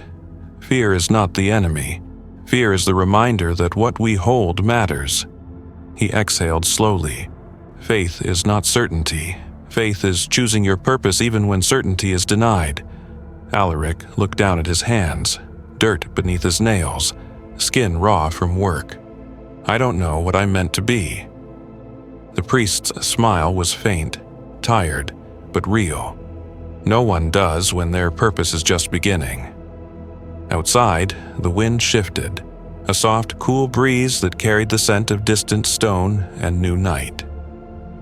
The Farseer stood at the ridge, silhouette framed against a sky deepening into violet. The three other Eldar flanked them, a quiet assembly of an ancient people preparing the ground for something that had not yet arrived. Alaric joined them. The ridge spread out beneath them, the valley, the fields, the domes, the riverbed glimmering faintly. It looked small from here, fragile. The kind of place that could be erased without the galaxy noticing it had ever existed at all. The Farseer's voice entered his mind gently, not pushing, not steering, simply present. "You fear what is coming." Alaric did not hide. "Yes." "You fear that we have shaped your lives for our purposes." "Yes." "You fear that your fate is not your own, a breath, a tremor." "Yes." The Farseer turned slightly, the last light of the dying sun catching the gem upon their brow, making it flare like a captured star. "Then choose." Alaric blinked. "Choose what?" "Whether this life is something done to you, or something you stand up and claim." The words struck deeper than any prophecy, because protection was not the price. Purpose was. Alaric's throat tightened.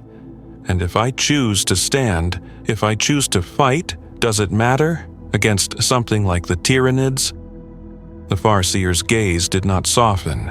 It did not harden. It remained true. There is no guarantee of victory, only meaning. Meaning. The settlers had lived long without needing such a word. Survival had been enough. Quiet had been enough. But quiet was gone now. Alaric looked out over his home, the place that had shaped him, the place shaped for him. He did not feel ready. He would likely never feel ready, but he felt present. And that was enough. "I choose to stand," he said, voice steady. The Farseer inclined their head. "Then you are no longer a child of the settlement." A pause. "You are a defender of it." The wind rose. Night deepened. And for the first time, Alaric felt the future not as something being done to him, but as something he was walking toward. The training did not begin with weapons.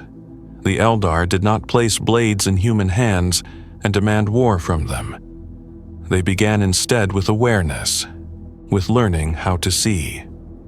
The settlement gathered at dawn in the open valley, where the light broke across the red stone cliffs and cast long, unwavering shadows. The air was cold enough to bite skin. No one complained. The Farseer watched from the ridge, while the 3 Eldar instructors moved among the settlers. They spoke little, but every gesture carried purpose. They showed the settlers how to stand with balance, how to move with weight distributed through the feet rather than the hips, how to breathe in rhythm with the pulse of the world. It felt strange, awkward, slow. But with each motion, the body learned something ancient, a language older than blades. Alaric practiced beside others his age, though age mattered less now. A farmer who had never held a weapon before moved with the precision of habit shaped by decades of tending soil. A trader whose life had once been shaped by wandering footpaths now found a stillness he had never possessed. A mother, once defined only by the softness of her voice, now moved with quiet strength. The Eldar did not change them. They uncovered what survival had already written in their bones. Sister Rel trained as well. Her movements were deliberate, disciplined. The woman who had shot Brother Heinrich trained next to her, and though they did not speak, there was no distance between them anymore. Shared purpose dissolves guilt into something that can be held and lived with. At first, the settlers believed the training too simple. They wanted weapons. They wanted to strike, to defend, to act. But the Eldar corrected them without words. A man stumbled in his footing. A child braced incorrectly with their weight leaning forward. A breath held too long. A movement rushed when patience was needed. The instructors corrected with small touches, light pressure, rebalanced stance. They taught not how to fight, but how not to die quickly.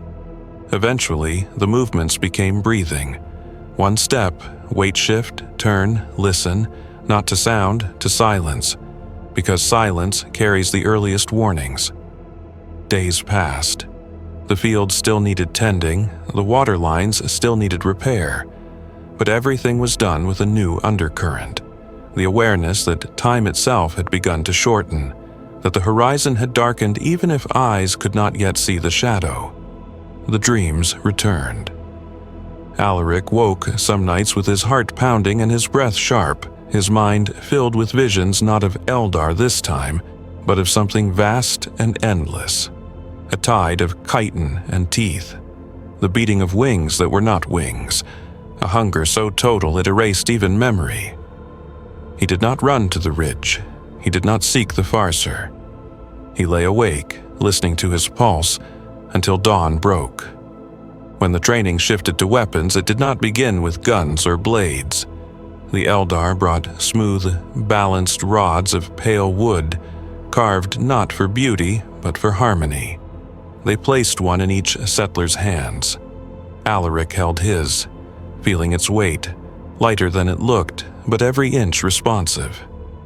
Move as though your body is an unbroken line, the instructor's voice murmured into his thoughts, though the Eldar's lips did not move. The weapon is not separate from you.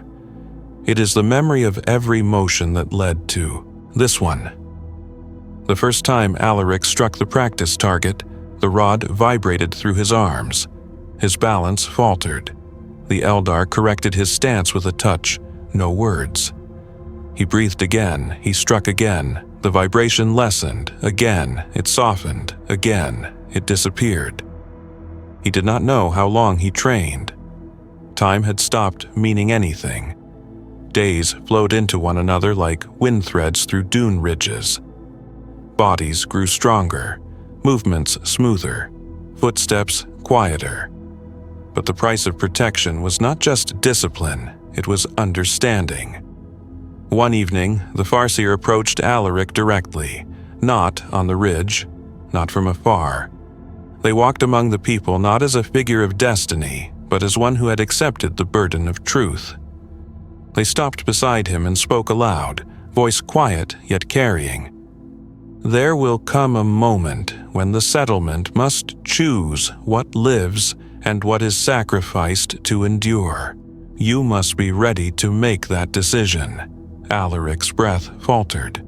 What must be sacrificed? The Farseer did not look at him. They looked at the settlement, at the fields, at the river, at the homes that had shaped generations, everything you have ever known. The words did not crush him. They clarified him. They drew a line in the sand and set him upon it. For the first time, he did not feel like a child, or a subject, or a pawn. He felt like one who would stand, even when the standing cost everything. The dusk deepened. The first stars appeared. The Farseer's cloak stirred in the wind. Alaric did not look away. He understood now. Protection was not shelter. Protection was preparation, and preparation was already shaping into war. Night came, and with it the cold. Not the gentle chill of evening, but the kind that settles into the bones and lingers, as though the world itself had exhaled and forgotten to breathe in again. The settlement lay quiet beneath the starlit sky. Lanterns glowed faintly behind dome windows. Voices were hushed. Even the insects that usually buzzed at dusk seemed to have surrendered to stillness. Alaric stood on the ridge alone this time. The Eldar were somewhere unseen, though he could feel them. Not by sight, not by sound, but by the subtle tension in the air that came when something older than the world's dust lingered close. The Farseer had given no further instruction. There were no new lessons, no warnings, no silent visions pressed into his mind. Only quiet. Quiet heavy enough to feel intentional. Alaric looked up at the stars. He had seen them every night of his life, scattered diamonds cast across the black. But now, he no longer saw them as distant lights without meaning. He saw paths, motion, constellations as maps rather than decoration. He saw the faintest smear of the galactic plane, cutting across the night like a wound healing too slowly. He had begun to see as the Eldar saw, and that frightened him more than anything else. There was no triumph in understanding, only burden. A presence approached, not footsteps, not movement, but a shift in the quiet. When the Farseer joined him, they did not stand above or ahead of him, but beside him, their silhouette outlined in silver moonlight. "My people once walked these stars unafraid," the Farseer said. Their voice was soft, spoken aloud, not impressed into the mind. "We believed eternity the natural shape of our existence. We thought our brilliance would outlast every sun." Alaric listened. He did not interrupt. "But no light remains untouched when it grows too bright," the Farseer continued. "We reached beyond wisdom, beyond restraint, beyond humility, and we birthed something that devours us still." They did not speak the name. They did not have to. Every galaxy-born story beneath the void whispered it. She who thirsts, the devourer of souls, the wound in the heart of their people that would never close. "What we do now," the Farseer said, "we do not out of arrogance, we do out of necessity. Survival is no longer a state, it is a debt, one paid endlessly." Alaric stared at their profile, elegant, severe, ancient in a way no human could ever comprehend. And yet he saw exhaustion there, not physical, something deeper. The exhaustion of carrying millennia of memory in a vessel, never meant to bear the weight. "What you feel in your dreams," the Farseer continued, turning slightly to regard him, "is the shape of many futures, overlapping and writhing. It is not prophecy, it is possibility. Each choice alters its direction. Each fear, each hope, each moment of courage shifts the path." Alaric swallowed. His hands were cold. "And you're telling me we can change it?" The Farseer's expression did not change. "We can only shape the chances. What you call fate is not a single line. It is a storm, and we navigate storms by angle, not by destination." Alaric closed his eyes. The dreams, the visions, the constant pressure of something vast just beyond thought. He had believed it was the Tyranids. He had believed it was the future, but now he understood. It was the weight of possibility. The Farseer stepped closer, their voice lowered, not secret but intimate, as though offered rather than imposed. There will come a moment when all paths converge. A moment where your choice determines not survival, but meaning. Their gaze reflected starlight, pale, endless, burdened. You must be ready to act without certainty. You must move without knowing if your step is salvation or loss. That is the shape of all true decisions. A breath, a silence, a world suspended. Alaric felt something inside him shift, not enlightenment, not clarity, but acceptance. The acceptance that certainty was a luxury no one facing the abyss could afford. "Then tell me," he said quietly, "what is the worst fate you've seen for us?" The Farseer did not look at him. Their answer came as a whisper the night wind almost carried away. Extinction without memory. Alaric's voice came smaller. "And the best?" The Farseer's gaze lifted to the horizon. A legacy carried forward by those who understand why they stood. Alaric let the silence settle again. It did not feel empty. It felt like the space where something new could begin. Far below, lanterns flickered. The fields rustled in the wind. Life continued, fragile, deliberate, unpromised. Alaric did not ask more. He did not need to. He had begun to understand the weight of fate. Morning came not with warmth, but with a soft gray light, the kind that blurs edges and makes the world appear suspended between waking and dream.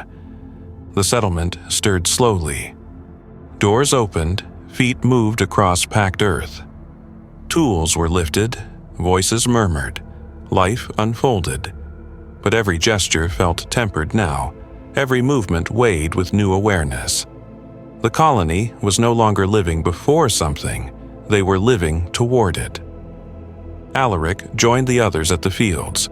Training did not stop the planting of grain, and the grain did not halt the sharpening of staves. Work and preparation interwove like threads in a single cloth. Even the children helped, though they did so with quiet solemnity rather than play. They did not yet understand the shape of the threat, but they felt its presence in the way adults spoke softer, moved slower, watched the sky longer. Alaric adjusted irrigation valves, checking for mineral deposits in the tubing. His hands moved by memory, but his mind was elsewhere, on the ridge, on the Farseer's words, on the dreams that no longer felt like dreams. He felt someone approach before he heard their steps. It was the woman who had shot Brother Heinrich. Her hair was tied back, her eyes tired but clearer than they had been. She held a basket of dried grain husks, meant for composting. Her hands trembled faintly, not from weakness but from the effort of steadying herself under the weight of her own conscience. She stood beside him without speaking for a long while. Finally, she said, "Do you hate me?" Alaric paused in his work. The question felt fragile, as though the wrong answer could shatter something that had only just begun to heal. "No," he said softly. She nodded once, but there was no relief in her expression. Only acceptance. "I lost myself," she murmured. "Fear does that. It takes what you believe you are and makes you into something else. Something smaller, something brittle." Alaric looked up from the tubing. "We're all afraid." "Yes," she agreed. "But fear is not the same as surrender." Her eyes moved toward the ridge, where the Eldar stood watching the horizon. "I still don't know if I trust them. I don't know if I ever will." "That's allowed," Alaric said. And it was, somehow he knew it was. She exhaled slowly. "But I trust you." She hesitated. "And that means I must stand, even if my hands shake." Alaric met her gaze, and in that moment, she was no longer the woman who had fired a gun in fear. She was someone who had decided to rise from it. That mattered. Before he could speak, a horn sounded, a low, resonant note carried across the valley. Not alarm, summons. The settlement gathered near the central square. The Farseer and the Eldar waited. Their presence held a gravity that quieted breath and stilled footfall. Not because they commanded obedience, but because they bore the weight of knowing what came next. The Farseer extended a hand. What appeared was not a weapon, not a tool, a seed, small, pale, nothing remarkable in appearance. But when the Farseer held it, the air around it seemed to pulse with life.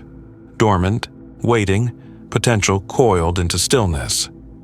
"This world has been shaped to endure," the Farseer said, "but endurance requires more than walls and blades." They knelt and pressed the seed into the soil. Alaric felt something ripple outward, like wind shifting beneath the ground instead of above it. "This plant once grew across worlds, touched by my people," the Farseer continued. "It does not wither in drought, it does not rot in flood. It takes root deep where the earth remembers older suns. It feeds not only the body, but the spirit." The settlers stared, not in awe, in hunger, to believe there could be life that lasted. The Farseer rose. "You will tend this field differently, with intention, not as one season among many, but as the beginning of the life you choose to protect." A murmur passed through the crowd, not fear, not confusion, resolve.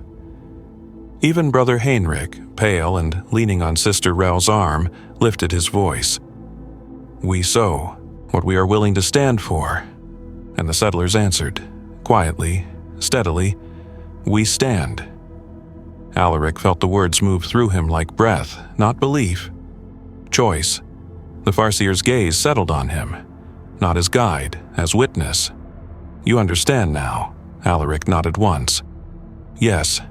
The Farseer spoke so softly, even the wind leaned close to hear.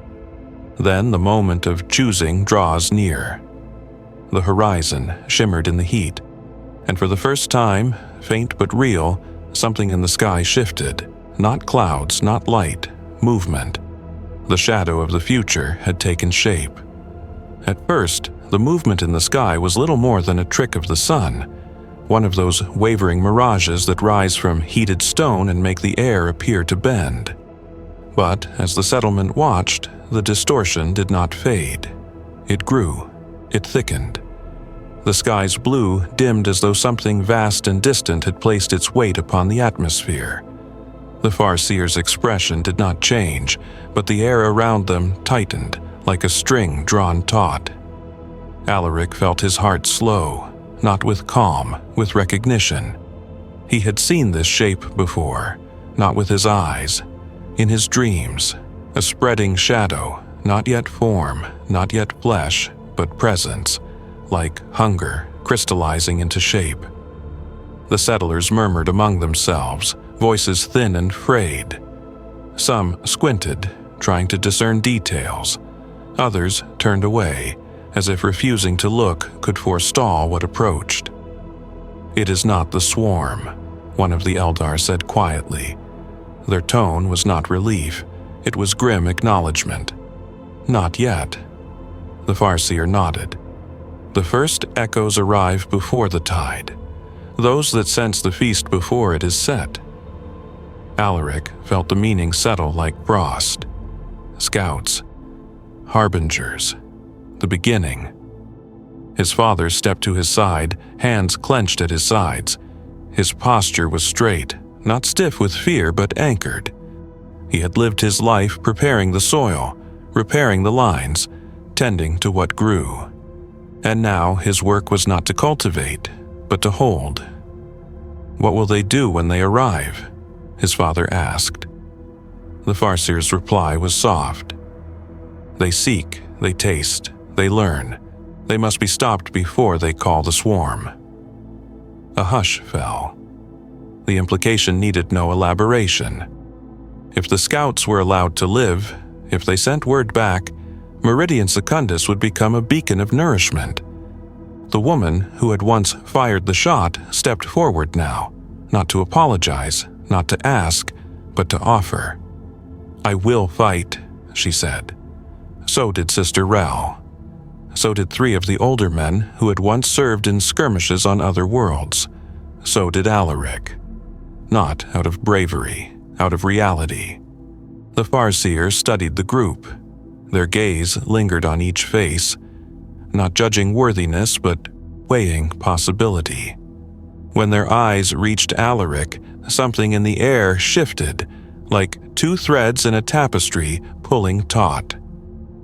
"You will not fight with desperation," the Farseer said. "You will fight with intention. You will not strike to kill. You will strike to silence." The wording was precise. This was not a battle. It was prevention. One of the Eldar opened a long container of pale metal that unfolded like the petals of a flower. Within were weapons, not human, not crude, not brutal. Blades of wraithbone, impossibly light, shaped not for hacking or slashing but for movement, clean, fluid, quiet. The settlers did not reach for them, they waited. The Eldar instructor approached Alaric first. The blade was placed into his hands without ceremony. As soon as his fingers closed around the grip, he felt it. Not as weight, but as memory. This was not a weapon made for destruction. It was made for precision. He remembered the training, the balance, the breathing, the awareness. The Eldar instructor said only one thing. "Do not move faster, move truer." Alaric nodded. The others received their weapons in turn. Those who did not fight stepped back, clearing the square. The wind shifted. Dust lifted. The horizon shimmered again, and this time a shape descended through the haze. Small, winged, skittering. Not fully formed, not yet a beast of horror, just a creature shaped for one purpose, to find, to mark, to call. The Farseer stepped back, leaving the settlers and the instructors to the task.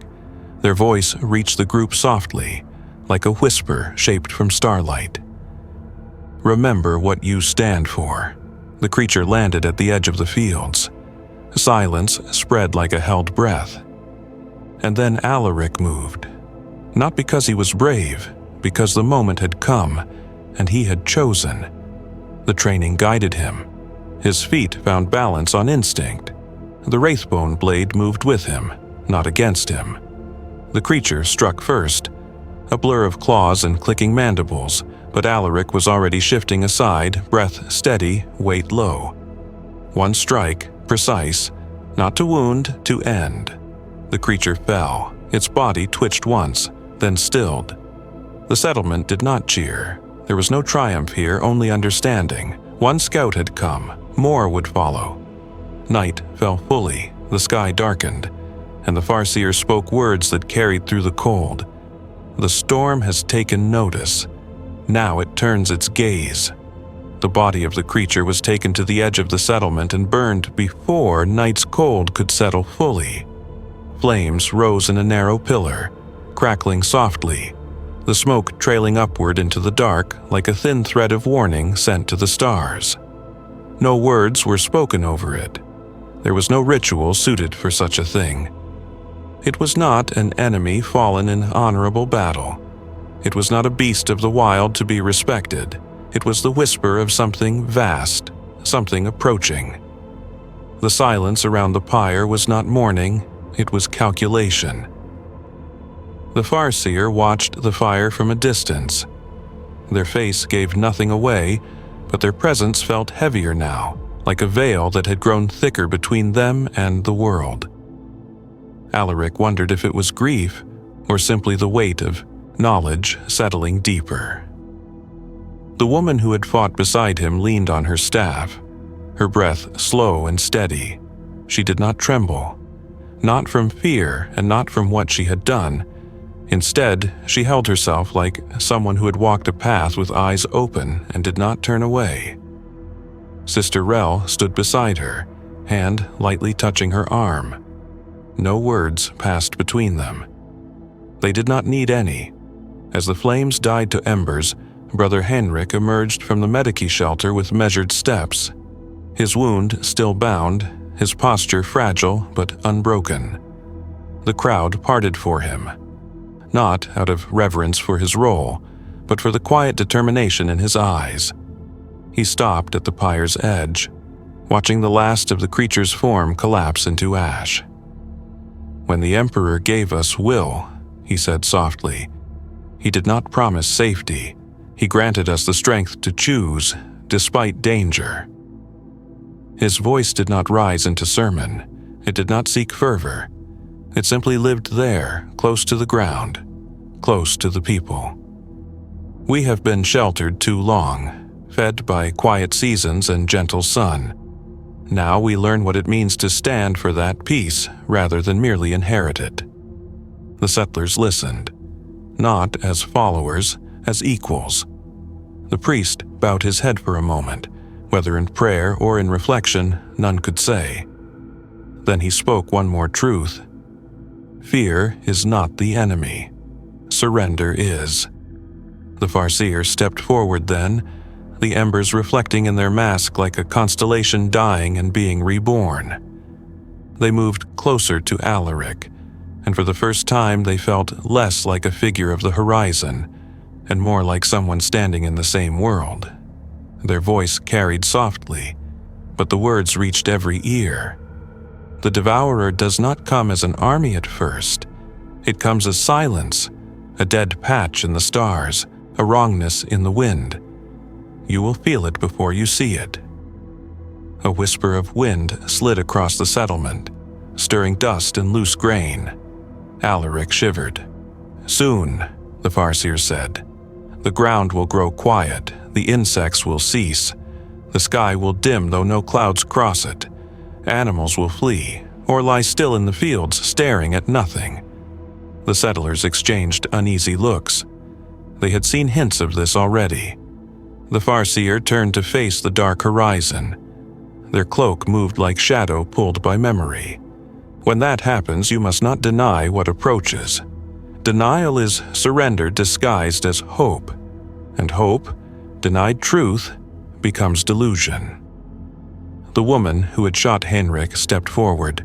Her voice was steady. "Tell us what we are to do." The Farseer lifted their hand, not in command, but in marking the next step of the path they all now walked. You will form 3 circles of defense." They spoke slowly, so the meaning could settle. "The first will be the Watchers, those who see before others see. They will notice the silence, the movement in the sky, the shifting of dust. They will wake the others." Alaric knew without being told that he would stand in that first circle. "The second will be the stalwart, those who hold the line, those who stand without breaking when the storm reaches the ground." Sister Rel closed her eyes once, then opened them again. The Farseer continued. "The third will be those who carry forward the memory, should the ground be lost, the children, the knowledge, the seed. The seed, the one planted in the soil of the settlement, the one that would outlive them if tended, the one that meant this world was now more than a home. It was a choice." The settlement breathed this in slowly. It was not despair, it was responsibility. The Farseer looked to Alaric again, not as chosen, not as pawn, as the first to understand. "You stand at the crossing of paths," they said, voice quiet as starlight. "You cannot turn away from what you have seen. The moment soon comes when you will choose not only for yourself, but for all who stand beside you." Alaric felt the truth settle in his chest, steady and heavy, like a stone placed where a heart learns to harden. He did not feel ready. But readiness was not what was needed. Willingness was. He breathed in. Night deepened. The horizon darkened. The stars flickered strangely. The wind stilled. The insects did not sing. The silence had begun. The silence did not come all at once. It began with a softness in the air, a thinning of familiar sounds, as though the world were exhaling and forgetting to draw breath again. The night insects, usually a constant undercurrent, faded one by one until their absence felt louder than their presence ever had. The grain fields, always whispering in the wind, fell still even though the breeze continued to move. The river sounded distant, muted, as if retreating into the earth. The settlement felt suspended, held between one heartbeat and the next. Alaric lay in his cot that night but did not sleep. The stillness pressed at him, not frightening, but insistent. A presence without form. The kind of quiet that makes a person aware of their own pulse. He rose, stepping outside, breathing the cold night air. The stars were sharp above him, no haze, no cloud. And yet, something was wrong. Not in the stars themselves, but in the space between them. As though something vast was drawing nearer. Others were awake as well. Doors opened silently. Figures emerged, not with urgency, but drawn by the same pull. The settlement gathered without words, as though the silence itself had summoned them. The Farseer stood at the ridge already, a lone figure outlined by starlight, still as stone carved into the world. When Alaric approached, they did not turn. They did not need to. "It has begun," they said. No one asked what. Everyone already understood. The scouts have marked this world. The Hive turns its attention now. Slowly, at first, but with certainty. The weight you feel in the air is its path taking shape. A murmur moved through the settlers. Fear, yes, but steadied now, by purpose. They were no longer unprepared. The Farseer lifted one hand, palm open toward the dark horizon. For a time, you will not see them. You will only feel the hush, the stillness, the slowing of life. Do not mistake this for safety. It is the drawing of breath before the scream. The woman who had once panicked now stepped forward, voice unshaken. "How long do we have?" The Farseer's answer came like a blade drawn with care. Days, perhaps less. No one cried out, no one broke. The knowledge did not shatter them, it sharpened them. Sister Rel spoke next, her voice steady and clear. "We form the circles, tonight." Heads nodded. Not because they understood all that would follow, but because there was no longer any path but forward. The settlement moved as one. Those chosen as watchers, Alaric among them, climbed the ridge lines, the rooftops, the dunes overlooking the valley. They watched the stars, the plains, the horizon where the air shimmered unnaturally. Their task was not to fight, not yet. Their task was to see the moment when preparation ended and survival began. Those chosen to hold the line gathered weapons, simple ones mostly, reinforced staves, agricultural blades reforged in the heat of their makeshift manufactorum. The Eldar did not give them elegant tools of war. They made them shape their own. Confidence forged in the hands breeds a different strength than confidence gifted. The third circle, the memory keepers, gathered in Sister Rel's clinic. Children, those who could not fight. The seed was placed beside them in a sealed vessel of wraithbone and clay. They did not speak of escape. They did not speak of running. They spoke only of carrying forward the flame if the hearth fell. This was not retreat, this was legacy. Alaric returned to the ridge, blade at his side, breath steady, gaze fixed on the sky. The Farseer stood beside him once more. "You carry fear," they said, not as accusation but as acknowledgement. "Yes," Alaric answered. "Good," said the Farseer. "Fear is the shadow cast by meaning. When something matters, fear follows. It is proof that you stand for more than survival. Alaric swallowed. His voice was a whisper. Will we win? The Farseer did not look at him. Victory is not promised, but meaning is earned.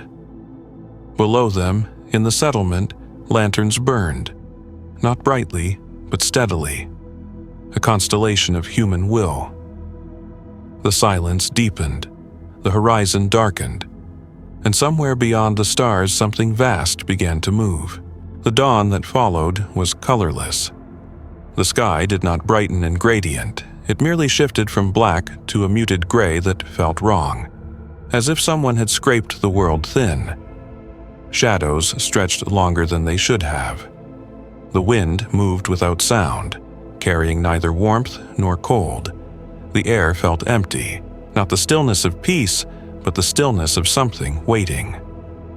Alaric stood upon the ridge, blade in hand, eyes fixed on the horizon. He had barely slept. None of the Watchers had. Yet exhaustion did not press on him, not like before. His awareness had sharpened into something taut, coiled, ready. Every breath felt measured, every heartbeat deliberate. Below, the settlement lay silent. Doors closed, lanterns unlit. People spoke only in gestures now, conserving voice and breath for what would come. The fields rustled only when footsteps crossed them. The river made no sound where it met stone. Even Brother Henrik's prayers were quiet, whispered into cupped hands as though afraid to disturb the air. The Farseer appeared beside Alaric without sound. They did not ask if he was ready. They did not speak of courage or fear. They simply stood with him, cloaked in stillness, as though the two of them had been carved into the ridge long before either of them had names. Alaric did not look at the Farseer. His gaze held the horizon. "When?" he asked. "When the sky remembers hunger," the Farseer replied. As if in answer, the light dimmed. Not a cloud passing, but something deeper. The air itself thickened, as though the atmosphere had become heavier. Colors drained. The ground beneath Alaric's feet vibrated with a faint, pulsing rhythm, almost imperceptible. A heartbeat, but not human. The first sound came as a distant clicking, like stones tapping together in a long, uneven cadence. Then more. A chorus of it, not loud, not fast, approaching. The Farseer's head tilted slightly, listening. "They test the edge of the world," they murmured. "They trace your boundaries, they smell what you are." Alaric swallowed. The horizon shifted. Shapes moved there, not clearly formed, not yet fully seen, but present. The impression of movement where nothing should move. A ripple like heat haze, except the morning was cool. A suggestion of limbs, of wings that did not need air to fly. The Watchers tightened their grips on their weapons, but no one sounded the horn. The Farseer had warned them. Do not call the settlement to arms until the swarm crosses the soil. For once raised, the lines would not lower again. Alaric forced himself to breathe. Slow, steady, controlled. His heartbeat matched the rhythm of the ground. His mind flickered to the training. Weight in the feet, shoulders relaxed, blade loose, stance open. Breath held only between motion. He did not expect courage, only presence. Below him, Sister Rel emerged from the Medici dome, her staff slung across her back, her eyes already tracking the horizon. The woman, who had once panicked, stood beside her, jaw set, face calm. Others stood ready at the perimeter, forming the second circle. The third circle, the children, the seed, remained unseen. The clicking sounds grew louder, closer, more numerous. The shadows on the horizon hardened into forms, small at first, skittering, swift. Like the scout Alaric had killed, but these moved with coordination, not curiosity. Their bodies were low and angular, limbs braced for speed. Their movements were jerky and sudden, as though driven by impulses not their own. Alaric felt the Farseer's presence sharpen beside him, the way a blade sharpens not to cut, but to remember its purpose. "When they touch the soil," the Farseer said, "the first horn sounds." Alaric nodded. The creatures drew nearer, 50 paces, 40, 30. The world held its breath, 20. The first talon scraped the earth, a dry, brittle sound. Alaric lifted the horn to his lips. He did not think. He did not weigh consequence. He did not wonder if the settlement would survive. He only acted. The horn's call echoed across the valley, low, resonant, unbroken. Doors opened, feet moved. The settlement rose. The Farseer did not look at Alaric, but their voice reached him like memory. "Now, the meaning of your standing begins." The first wave crested the ridge. Alaric stepped forward. They came in a rush of limbs and chittering movement, a tide of small forms that scraped across stone and soil with a hunger that did not belong to any living creature. They were not individuals. They were an extension of something else, something distant and vast, something that did not think in the way a mind thinks, but accumulated sensation the way a flame consumes fuel. Alaric did not feel fear in the way he once had. Fear had already burned through him in the nights before. What remained now was sharpened presence. His breath was steady. His grip was sure. The blade felt as if it had always been a part of him, not a tool, but a continuation of his will. The creatures lunged. Alaric moved, not quickly, correctly. His stance shifted low, his weight slid through his hips, the blade swept forward in a controlled arc. A body fell, another followed. The fluidity of training met the necessity of now. He did not think. Thought would have slowed him. He allowed motion to become memory, memory to become instinct. Around him, the watchers moved as well. The woman who had once trembled now struck with precision. No wasted motion, no frantic strikes. She did not kill out of rage. She killed with purpose. Sister Rel fought differently. Her staff was long and evenly balanced, and she used it not to cut, but to control. Each strike redirected a creature's momentum, breaking limbs, staggering bodies, making them easy targets for those beside her. She fought like someone who understood anatomy and where to break it. The Eldar did not join the line. They guided it. Their voices did not shout commands. Their gestures did not direct formations. Instead, a single shift of the Farseer's hand altered the rhythm of the defenders' movements, as though the settlement had become an extension of a song that only the Farseer could hear. The humans were not puppets. They were in harmony. Yet, for every creature that fell, another came. And another. The clicking sound rose into a drone, a chorus of hunger approaching crescendo. The creatures were probing, testing, learning the settlement's strength. Their movements became coordinated now, their attacks less frantic, more strategic. They were learning. Alaric struck again, the blade slicing through chitin and sinew. He pivoted, reversed the motion, grounded his heel into the earth and cut low, severing a tendon-like joint on another. He moved with the rhythm of breath, not force. The air tasted metallic. The ground beneath his feet felt slick with dust and something darker. A cry sounded beside him, not pain, but effort. One of the farmers had overextended his strike. A creature lunged toward the opening. Alaric didn't think. He crossed the distance in 3 strides, catching the farmer's shoulder and driving him backward out of reach. The creature slammed into Alaric's chest. Claws scraped against the leather and woven fiber of his vest. Pain flashed sharp and bright. He did not recoil. He drove the blade upward. The creature went still. He exhaled, slow, steady. "Thank you," the farmer gasped, voice strained with effort. Alaric nodded. "Hold your stance," Do not reach. Let them come to you." The farmer swallowed and adjusted his footing. The lesson was not spoken down to him, it was shared. Around them, the settlement held, but the tide did not break. It grew. From the horizon came a deeper shadow now. Taller forms, heavier, moving with the deliberate intent of beasts that had been shaped for breaking lines rather than testing them. Alaric saw them, and the breath that had remained steady faltered. These were not scouts. These were the first claws of the swarm. The second circle readied behind the ridge.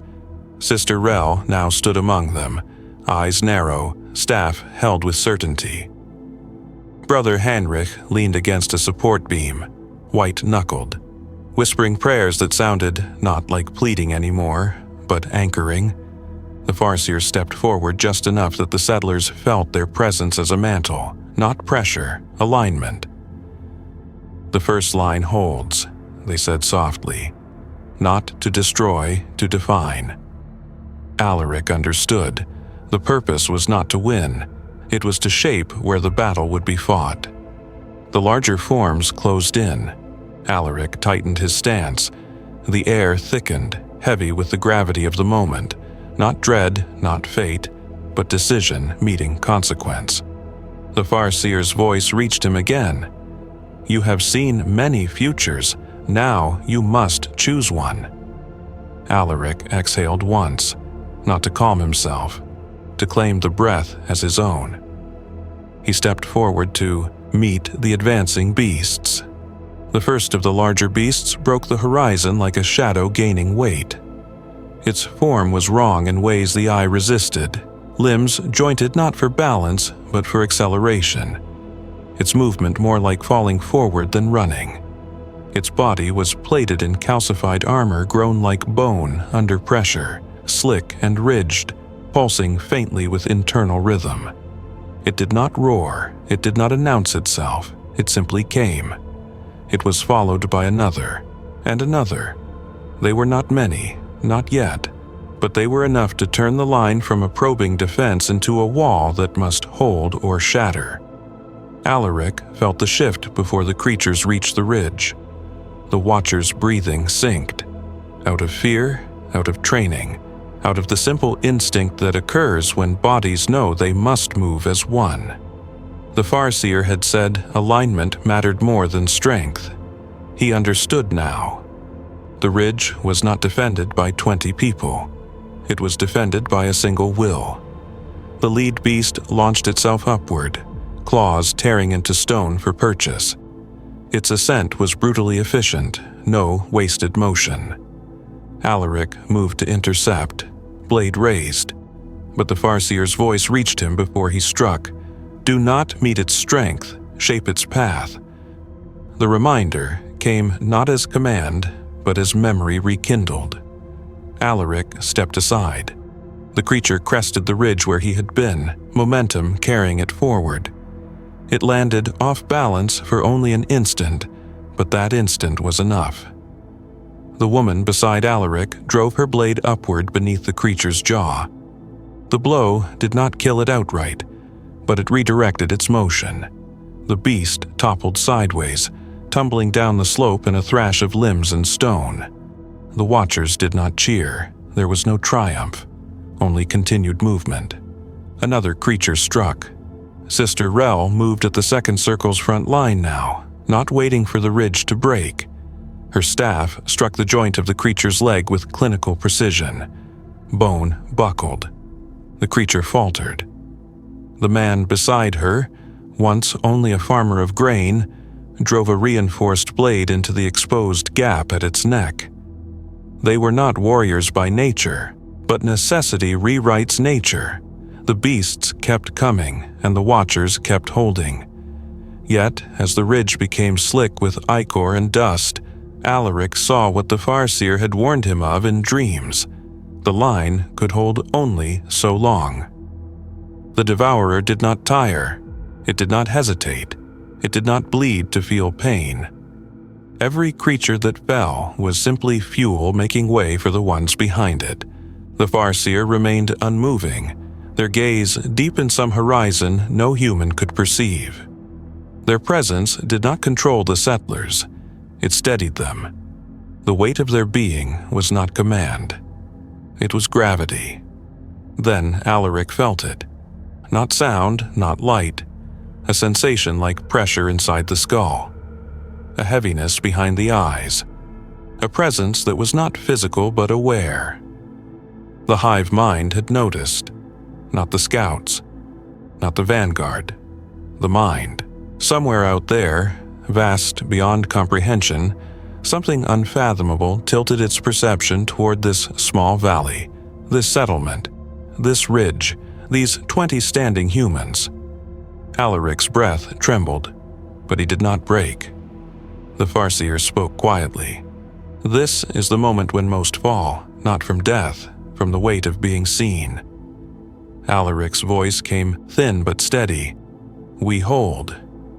The Farseer's head turned slightly, just enough to acknowledge the words.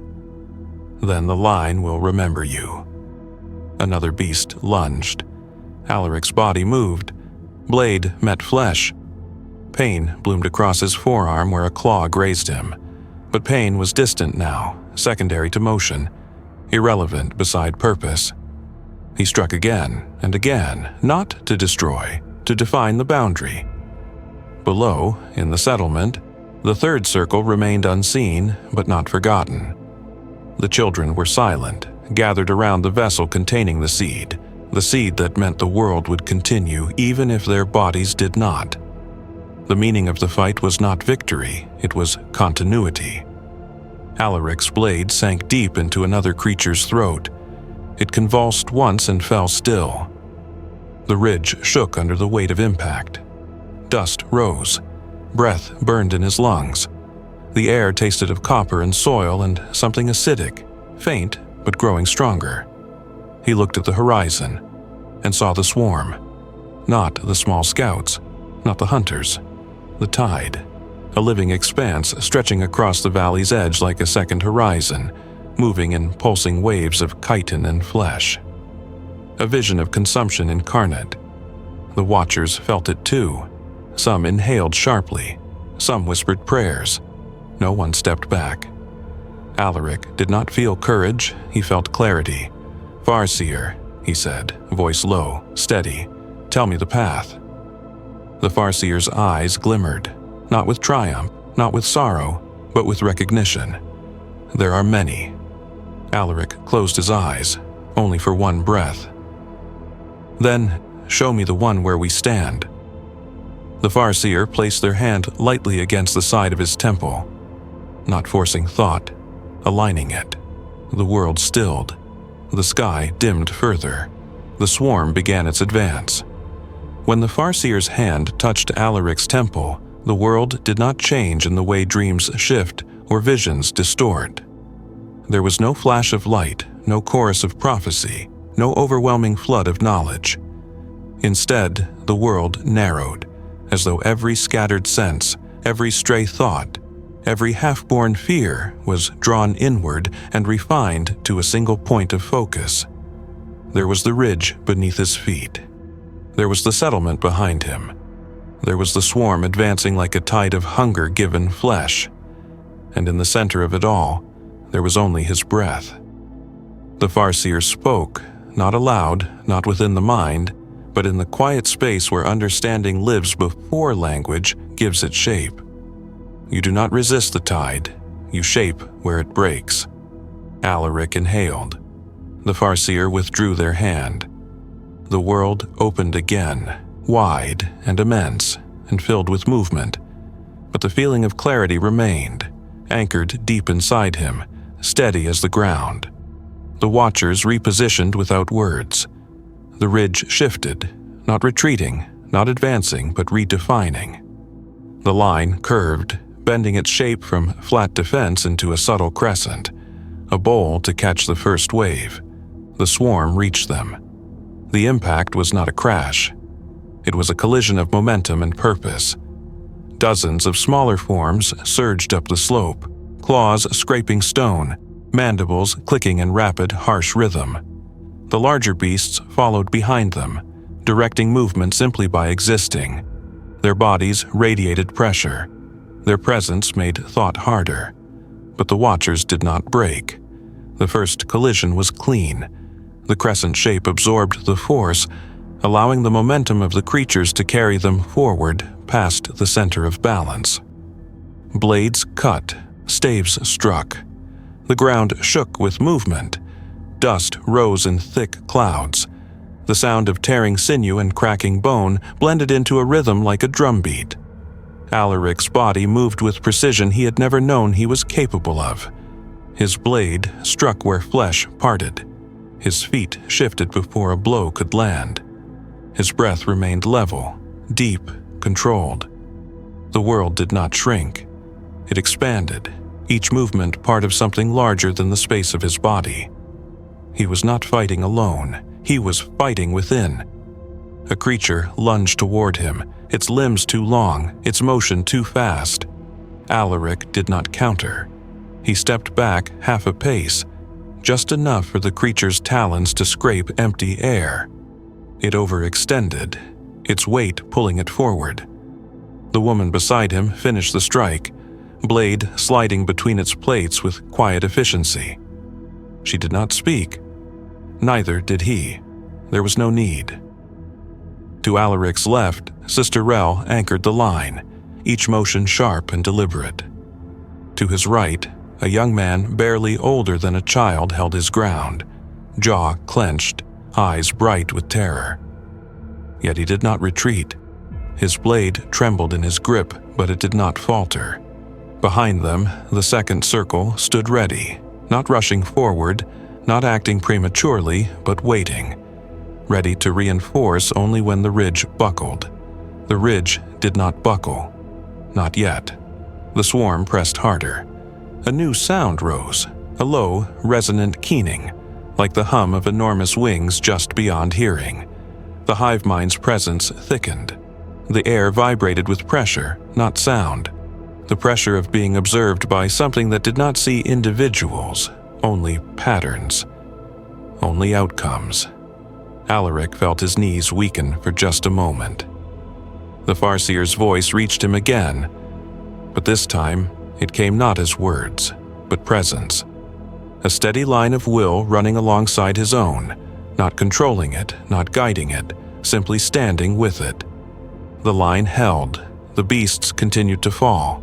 But they did not lessen, they intensified. More limbs, more teeth, more weight. The ridge became a battlefield of blood and dust and motion. The Watchers rotated instinctively, those exhausted shifting back, those with strength stepping forward. The Farseer did not command this. The humans had learned it themselves. They fought as though they had always known how.